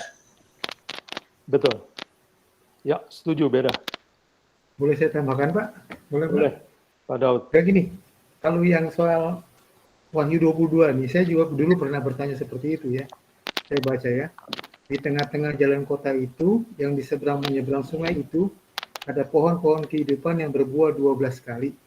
Tiap-tiap bulan sekali. Dan daun pohon-pohon itu dipakai untuk menyembuhkan bangsa-bangsa. Ya. Jadi kalau menurut saya, dan juga yang saya pelajari, di surga itu kita masih makan kok, untuk menikmati kebesaran Tuhan. Ya. Tapi makanan itu beda dengan makanan seperti di dunia ini. Kalau kita di dunia ini kan kita harus makan supaya tetap hidup kan. Tapi di surga kita makan untuk menikmati berkat Tuhan. Kehidupan sudah diberikan oleh Tuhan, bukan berarti kalau kita tidak makan di surga nanti kita mati, bukan. Tapi kita makan untuk menikmati berkat-berkat Tuhan. Jadi makannya itu konsepnya beda dengan di dunia ini. Kalau kita di dunia ini makan untuk mempertahankan kehidupan. Tapi kalau di surga nanti kita makan untuk menikmati berkat-berkat Tuhan. Ya, ada banyak buah di surga nanti pasti. Itu aja sih kira-kira yang saya bisa tambahkan. Terima kasih. Oke, kita perlu tahu bahwa manusia itu tidak kekal. Hanya Allah yang kekal. Manusia supaya kekal, dia harus bergantung kepada Allah. Iya, betul. Dan Allah menyalurkan kekekalannya lewat sesuatu. Ya. Kita tahu waktu zaman Taman Eden, bagaimana supaya Adam bisa berumur kekal sebelum dosa ini ya. Ya, Tuhan memberikan buah kehidupan. Ya, Pohon kehidupan. pohon kehidupan. Jadi setiap mereka makan, umurnya akan jadi panjang. Jadi selama mereka menurut, mereka akan kekal. Iya, betul Pak. Oke, manusia tidak kekal. Jadi jangan kita pikir makan itu seperti kebiasaan manusia berdosa. Makan adalah ketergantungan kita kepada kuasa ilahi. Semoga menjawab ya Pak Joni. Thank you. Terima kasih. Baik, Bu Puguan. Silakan Pak Robert, silakan. Halo Pak Robert, senang dengar suara Pak Robert. Saya ada kepikiran di ayat yang 17. Kenapa perempuan itu cuma dimarahi oleh naga ya? Yang diperangi malah keturunannya. Tidak perempuan itu yang diperangi gitu. Itu pertanyaannya. Iya, kira-kira gimana ya Pak? Mohon pencerahan. Terima kasih. Itu juga yang saya pikirkan.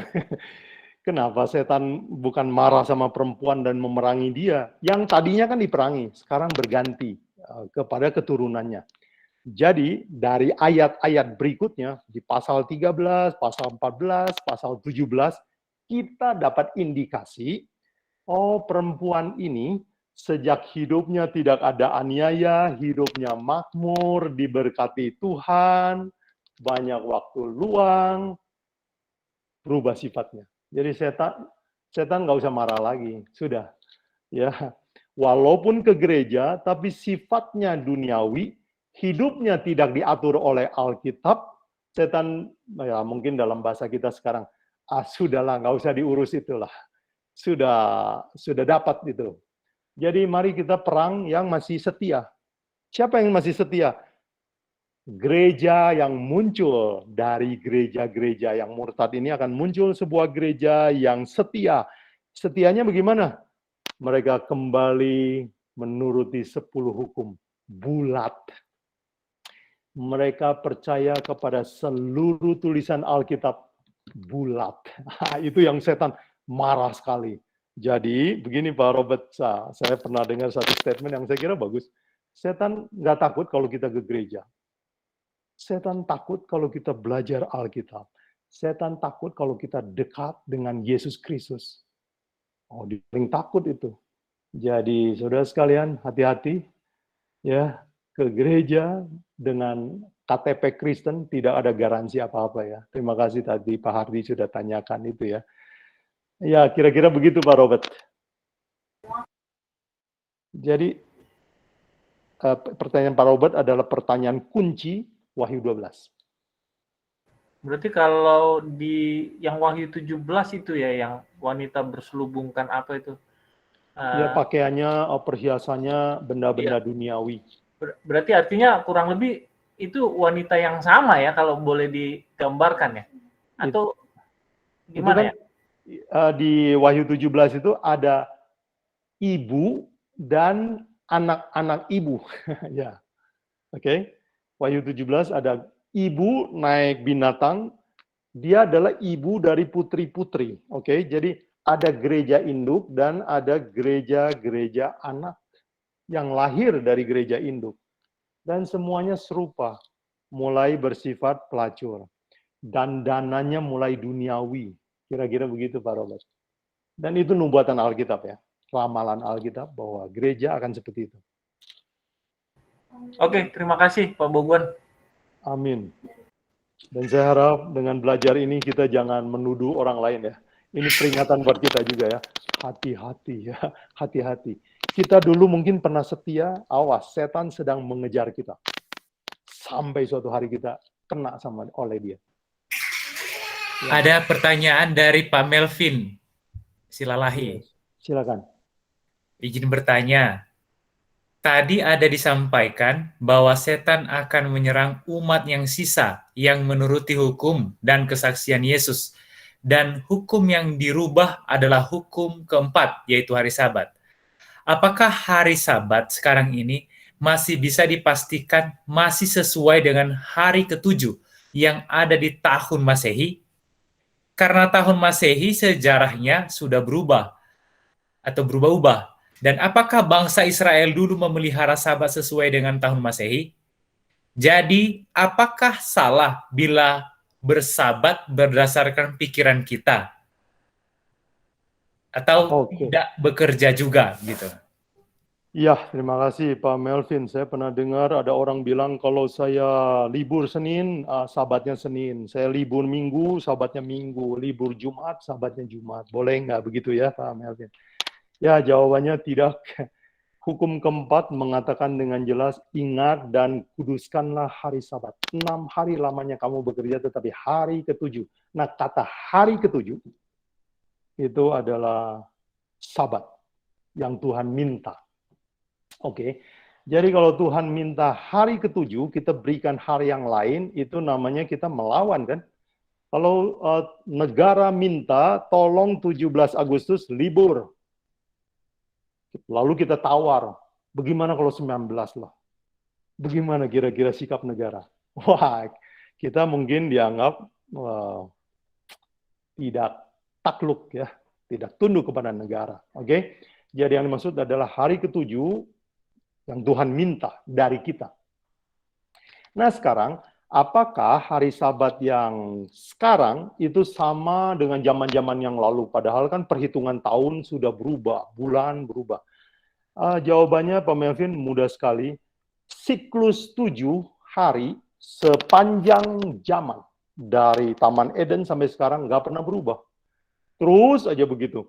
Ya, jadi dari Minggu sampai ke Sabtu, hari pertama sampai hari ketujuh yaitu Sabtu, itu terus saja. Mau kalendernya kalender bulan, ya 7 hari berulang lagi.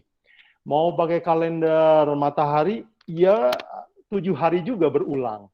Mau kita tinggal di negeri Tiongkok, pakai kalender bulan, mau kita tinggal di Arab, harinya kan sama. Ya, harinya kan sama.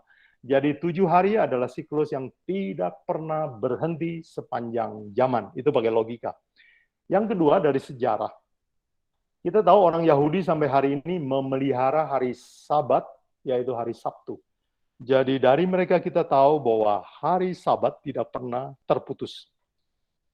Ya, kemudian dari yang lain ya, ilmu bahasa, dari bukti Alkitab, semua menunjukkan bahwa hari ketujuh adalah hari Sabtu, dan itulah yang Tuhan minta untuk berhenti. Tetapi saya perlu tambahkan, Tuhan tidak senang kalau kita berhenti pada harinya saja. Ingat, apa tujuan dari hukum keempat? Hukum keempat kan panjang sekali isinya.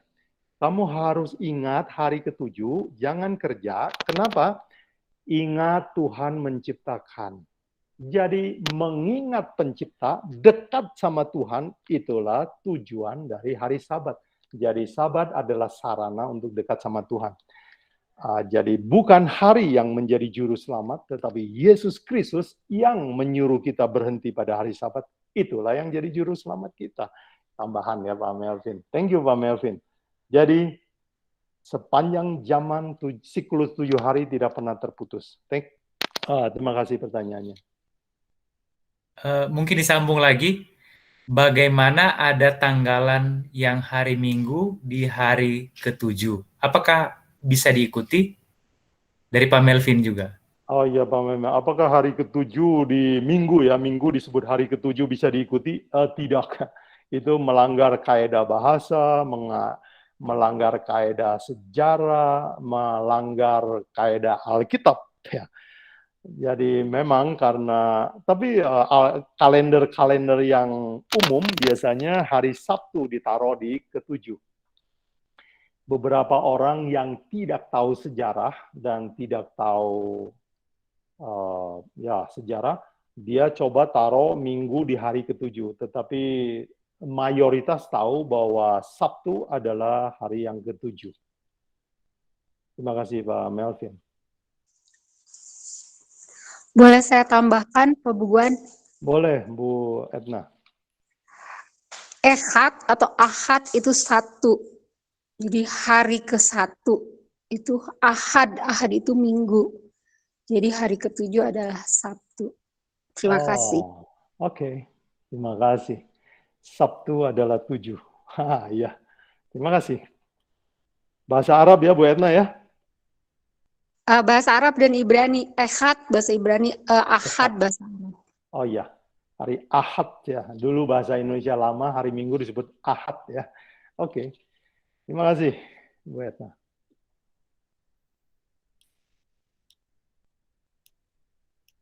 Apakah ada lagi yang lain? Dipersilakan. Ya, silakan. Ada pertanyaan yang lain? Waktu kita tinggal sedikit lagi. Oh, Pak Hardi. Silakan Pak Hardi. Terima kasih Pak. Terima kasih Pak Boguan.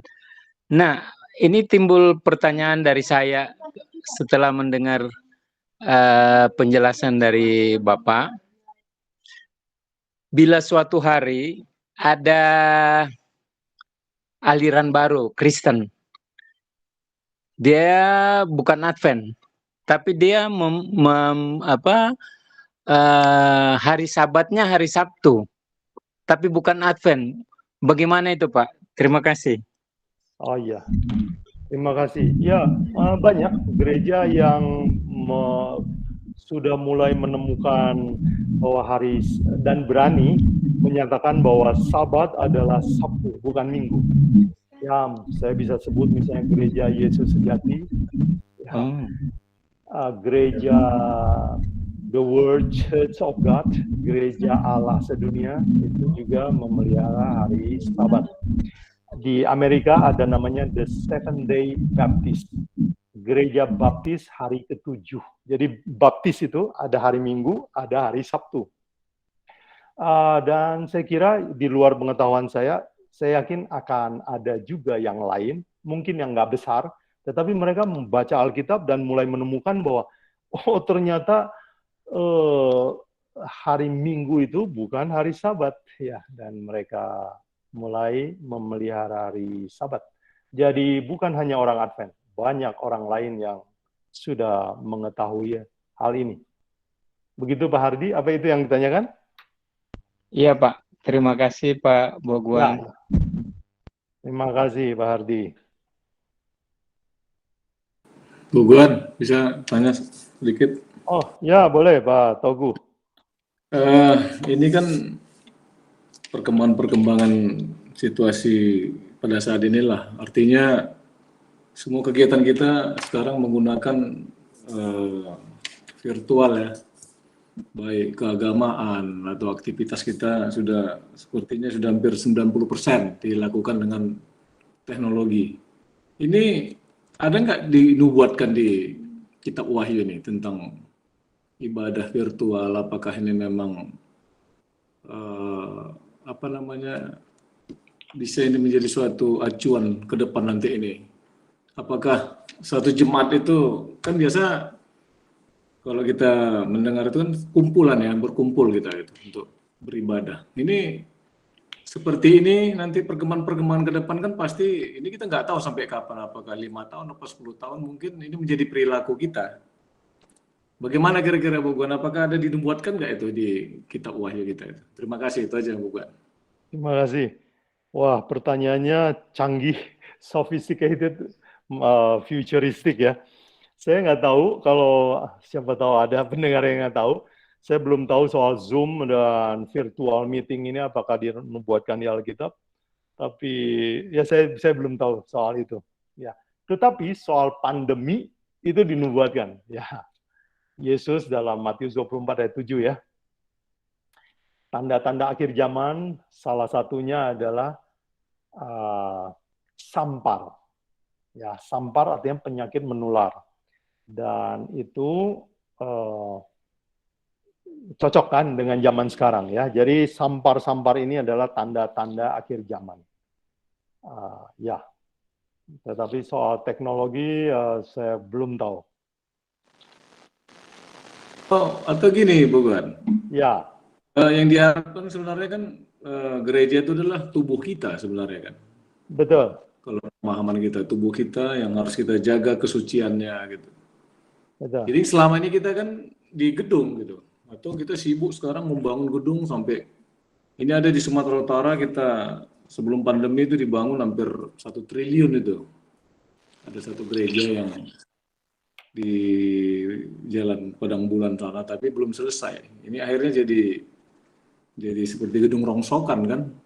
Artinya ini mungkin kemarahan Tuhan juga ini. Ini sudah yang dimauin Tuhan itu sebenarnya bukan gereja secara fisik, tapi gereja tubuh kita ini yang harus Karena Tuhan Yesus pun dulu kan tidak ada menganjurkan supaya membuat gedung-gedung gereja kan, dia malahan beribadah di bukit, di pantai, di padang pasir gitu.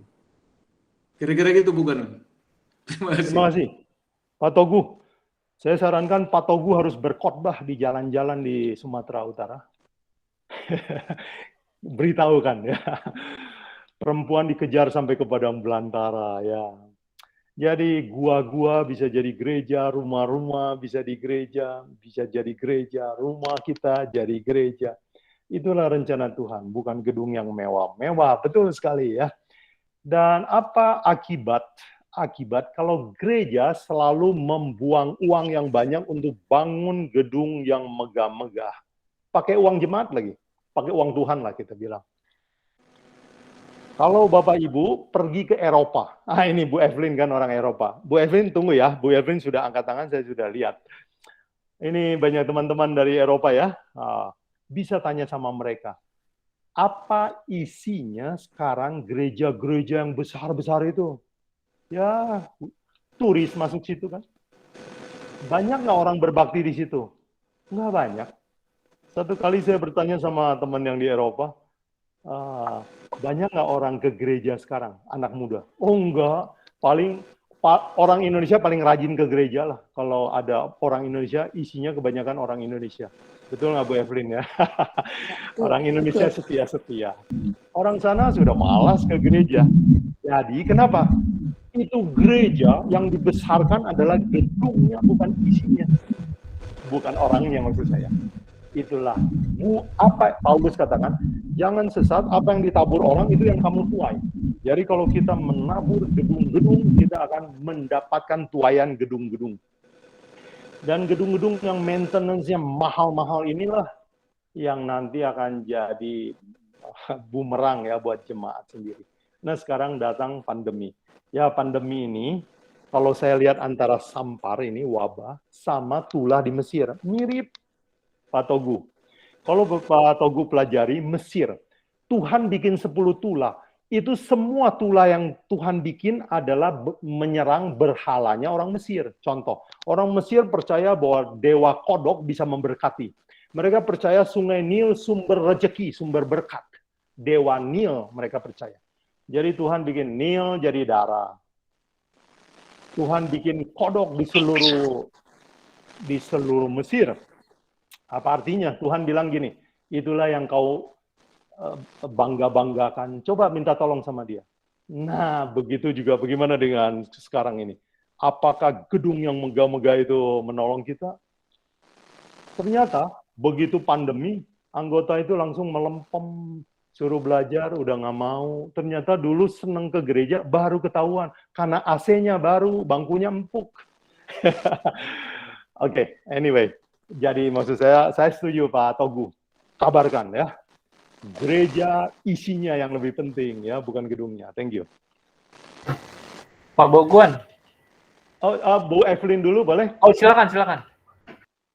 Pak, begini Pak Yobuguan. Yang pertama menurut Pak Togu tadi, apakah ada di Alkitab mengenai kita seperti sekarang virtual Zoom atau apapun? Ya. Tapi saya rasa di kitab Daniel ada Tuhan bilang bahwa pada saya kurang jelas, tetapi saya tahu, tetapi kata-katanya kurang, ya kalau saya ucapkan kurang betul. Maksudnya pada zaman akhir dunia ini kepandaian akan bertambah-tambah. Yes. Jadi seperti listrik ditemukan itu kan akhir-akhir listrik semua ditemukan, pesawat terbang atau apapun yang sekarang ini ada. Itu juga termasuk kayak kita punya Zoom, seperti ya? telepon, ya seperti Google apa Meet. saja itu, internet, apa semua itu kan baru ditemukan. Sebab tahun 1980 saja belum ada internet. Handphone itu masih berupa pisang, merek Motorola. Itu masih kayak dulu, belum ada seperti sekarang ini yang kita bisa ke Indonesia, ke Australia, kemana itu tidak bayar kalau kita bel. Tapi dulu kan mesti bayar mahal. Jadi, dan yang kedua, seperti tadi Pak Togu bilang, bahwa gereja-gereja mewah. Kalau di sini gereja saya itu ada dulu di sini di Den Haag, di West Ende, tapi itu semacam gereja, model gereja Katolik, tapi itu sudah dibeli Advent sudah lama. Kemudian dijual lagi, kita sekarang berupa model rumah saja gitu, besar sih, tapi berupa rumah. Dan apalagi kalau di Limburg, Belanda Selatan, itu gereja-gereja Katolik itu dijual satu euro ya, satu gulden waktu itu. Maksudnya memang dibeli murah, tapi ya onderhoudnya, pengurusannya apa semua orang itu harus tanggung. Jadi banyak sekali gereja dijual dan sampai sekarang karena memang isinya kalau gereja Katolik itu sedikit, tidak ada orang, padahal gerejanya gede-gede. Jadi gereja sudah nggak ada, apalagi sekarang dengan zaman Zoom begini, saya rasa tambah banyak orang belajar Alkitab, Bible study, atau saya pun masih Zoom dengan sahabat karena ke gereja itu baru terbuka itu kira-kira 3-4 bulan lalu dan asalnya masih 30 orang, padahal gereja saya bisa kira-kira 300 orang, tapi yang boleh datang cuma 30 orang dan harus daftar dulu. Nah sekarang sudah terbuka, tapi saya kok lebih senang sama grup yang Zoom yang hari Sabat. Jadi karena kan mereka berbahasa Belanda kalau pelajaran sekolah Sabat. Sedangkan ada juga pelajaran bahasa Indonesia, tetapi waktunya terlalu mepet. Selalu kalau pelajaran sekolah Sabat sini tuh waktunya mepet sekali. Jadi konklusi belum ada, pertanyaan belum bisa ditanya, sudah selesai. Sedangkan kalau di Zoom kita bisa sampai sejam 2 jam khusus untuk mempelajari sekolah Sabat. Oke. Terima kasih. Terima kasih. Tambahannya. Oh ya, tadi ayatnya itu Daniel 12 ayat 4 ya, Pak Togu boleh catat yang Bu Evelyn kutip tadi. Daniel berapa, Bu? 12 ayat 4. Ya, pengetahuan. Jadi memang ini harus terjadi juga nih, bukan ya? Ini ya. Pandemi ini. Ya, betul. Harus terjadi karena sudah dinubuatkan. Jadi kita nggak usah resah ya sebenarnya. Nggak usah. Cuman yang persoalan sekarang kan kesian juga kita itu, ya gedung-gedung gereja sekarang kolektenya sudah berkurang, iya kan? Jadi itu nggak ada yang ngurus. Akhirnya mau jadi gimana itu nanti? Sekarang orang pun terus terang kayak saya misalnya, kita sudah nggak terpikir lagi nih mau pergi ibadah karena udah PPKM terus. sudah diprotek kita sekarang. Gitu. Betul. Ya, dan ini semacam pemanasan untuk akhir zaman lah. Nanti waktu pemaksaan agama mungkin akan lebih berat dari PPKM. Ya. Nanti situasinya akan lebih gawat dari Sampar sekarang. Jadi ini pemanasan persiapan kita. Bahwa memang dunia ini tidak lama lagi akan berakhir. Ya, berjaga-jagalah. Ya. Thank you, Pak Togu. Ya, Bu Nenggolan atau Pak Hardi? Ini saya mau menanggapi tadi tentang apa itu namanya, Pak Togu yang bilang gereja-gereja sekarang ini sebenarnya kan gereja yang paling benar itu, gereja yang dimaksudkan itu adalah yang utama itu tubuh kita sendiri gitu ya. Nah, tapi kenapa sekarang banyak gereja-gereja yang membangun kemegahannya dalam arti fisik gitu ya, membangun kemegahannya dalam arti fisik. Jadi kalau kita baca di dalam Kemenangan Akhir itu sebenarnya mengapa orang membangun itu dasarnya itu adalah kesombongan. Saya baca dari Kemenangan Akhir halaman 62 ini ya. Bila mana kesombongan dan ambisi menguasai dan manusia meninggikan teori mereka. Sebenarnya di sini ada dua maksud ya. Jadi membangun fisik gereja itu memang ada dasar kesombongan keduniawiannya. Dan memang banyak orang yang tertarik seperti yang dibilang Pak Togu tadi di Medan ini ada yang dibangun hampir 1 triliun dan orang-orang muda suka ke situ. Dan saya sering bercerita, berbicara sama mereka. Kebetulan saya tinggal di daerah orang-orang muda dekat kampus, jadi saya suka ngobrol. Mereka bilang ya itu tadi, di sana AC-nya dingin Bu, kalau kita mau tidur pun bisa, gitu. Jadi kita nggak gerah. Dan memang itulah dia. Tapi pada saat yang sama, tadi juga disinggung sama Pak Togu juga, ini apakah memang ada dinubuatkan teknologi ini? Ya, tadi sudah diterangkan sama Ibu apa tuh ya? Ibu Evelyn ya, Ibu Evelyn. Jadi sebenarnya teknologi ini ya tergantung kita menggunakannya, saya pikir ya. Tapi memang coba kita lihat bagaimana ajaran Injil yang tidak benar itu begitu pesat penyampaiannya kepada umat-umat yang mengaku Kristen, tapi seperti Pak Bogon bilang tadi itu tidak mencari sendiri.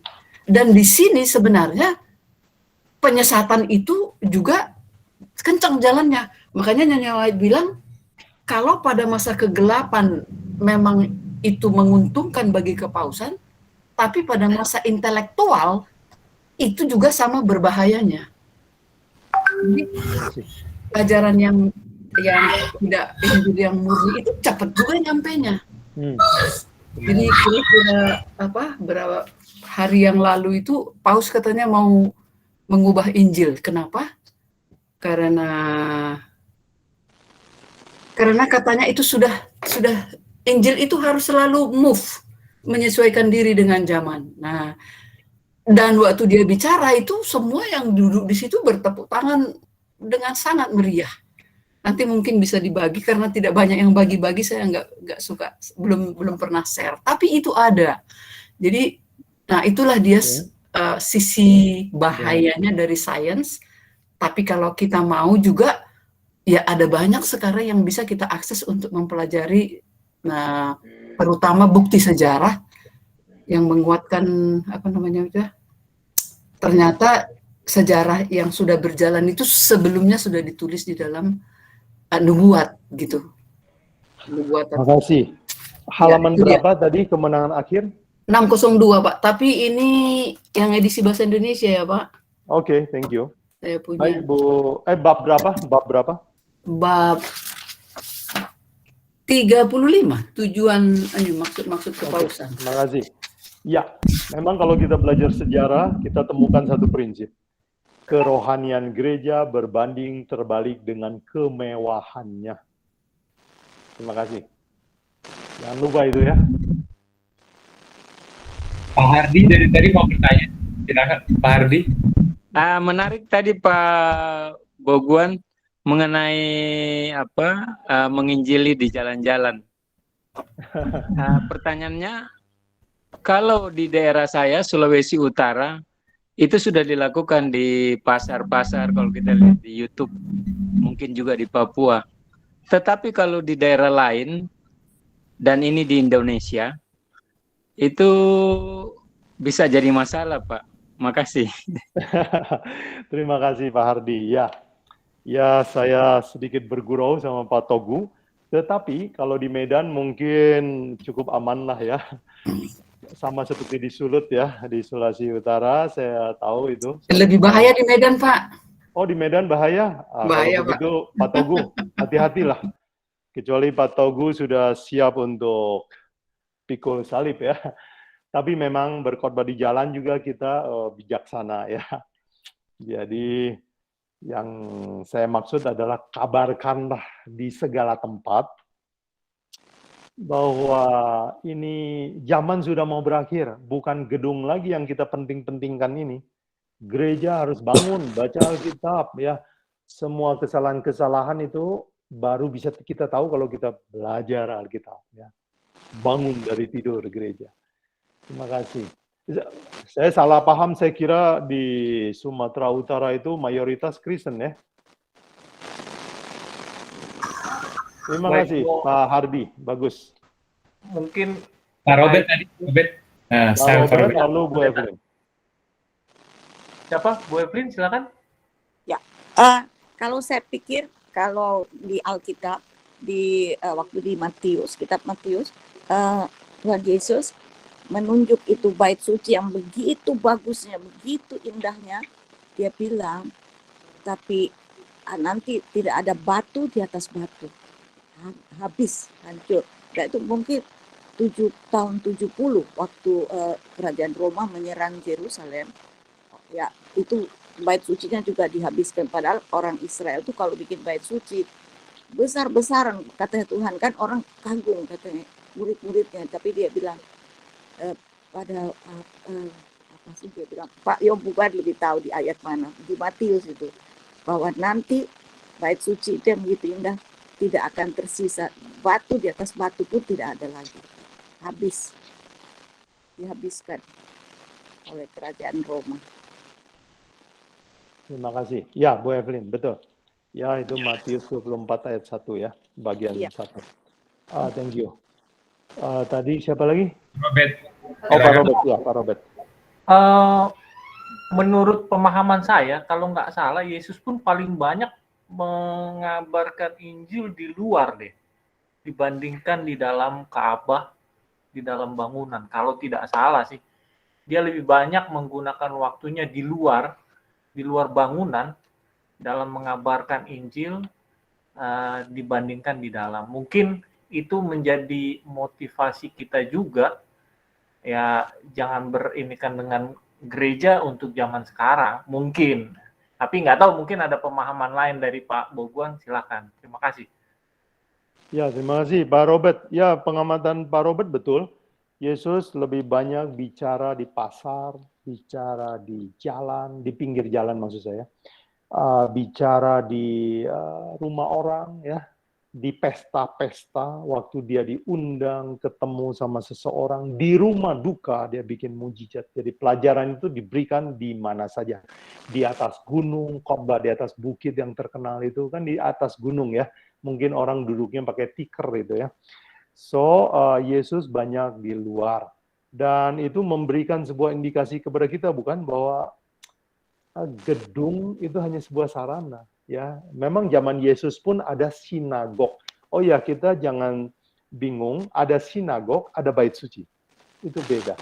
Sinagog, tempat beribadah yang setara dengan gereja kita adalah sinagog. Tapi bait suci adalah tempat potong domba dan semua upacara yang lain. Jadi Yesus banyak di luar. Nah, Yesus di luar itu satu contoh, tapi kemudian Yesus juga kadang-kadang bicara di sinagog ya, di rumah ibadah ya dalam Alkitab. Misalnya, lalu Yesus pada hari Sabat pergi ke rumah ibadat hendak membaca dari kitab suci. Ya, Lukas 4 ayat 16. Itu Yesus masuk di rumah ibadat, tetapi sering diusir. Jadi Yesus ada dua alasan kenapa dia suka bicara di jalan-jalan, karena nggak diberi tempat di dalam. Jadi apa pelajaran buat kita? Kalau nggak ada yang ngundang kita untuk bicara, carilah tempat untuk bicara sendiri. Jangan tunggu diundang melulu. Main ke rumah saudara, buka pembicaraan, ya, ketemu sama teman dagang, ngobrol sama dia soal Injil, cari segala kesempatan untuk mengabarkan Injil. Pendengarnya mau 1 orang, 2 orang, buat Yesus nggak ada masalah. Itu teladan buat kita, bukan? Bagus, terima kasih Pak Robert pengamatannya. Oke. Saya kira waktunya sudah cukup. Saudara sudah menunjukkan kesabaran yang luar biasa, bertahan sampai kesudahan. Saya ucapkan terima kasih. Tuhan berkati ya. Semoga pelajaran hari ini bikin kita tambah setia, mengintrospeksi hidup kita. Apakah kita masih iman seperti yang semula, mengandalkan Alkitab, atau kita sudah mulai luntur dan berubah. Mari kita bertobat kembali. Tuhan menolong kita semua. Amin. Amin. Terima kasih banyak. Kita tutup kebaktian kita ini. Kita berdoa dipimpin oleh Pak Daud.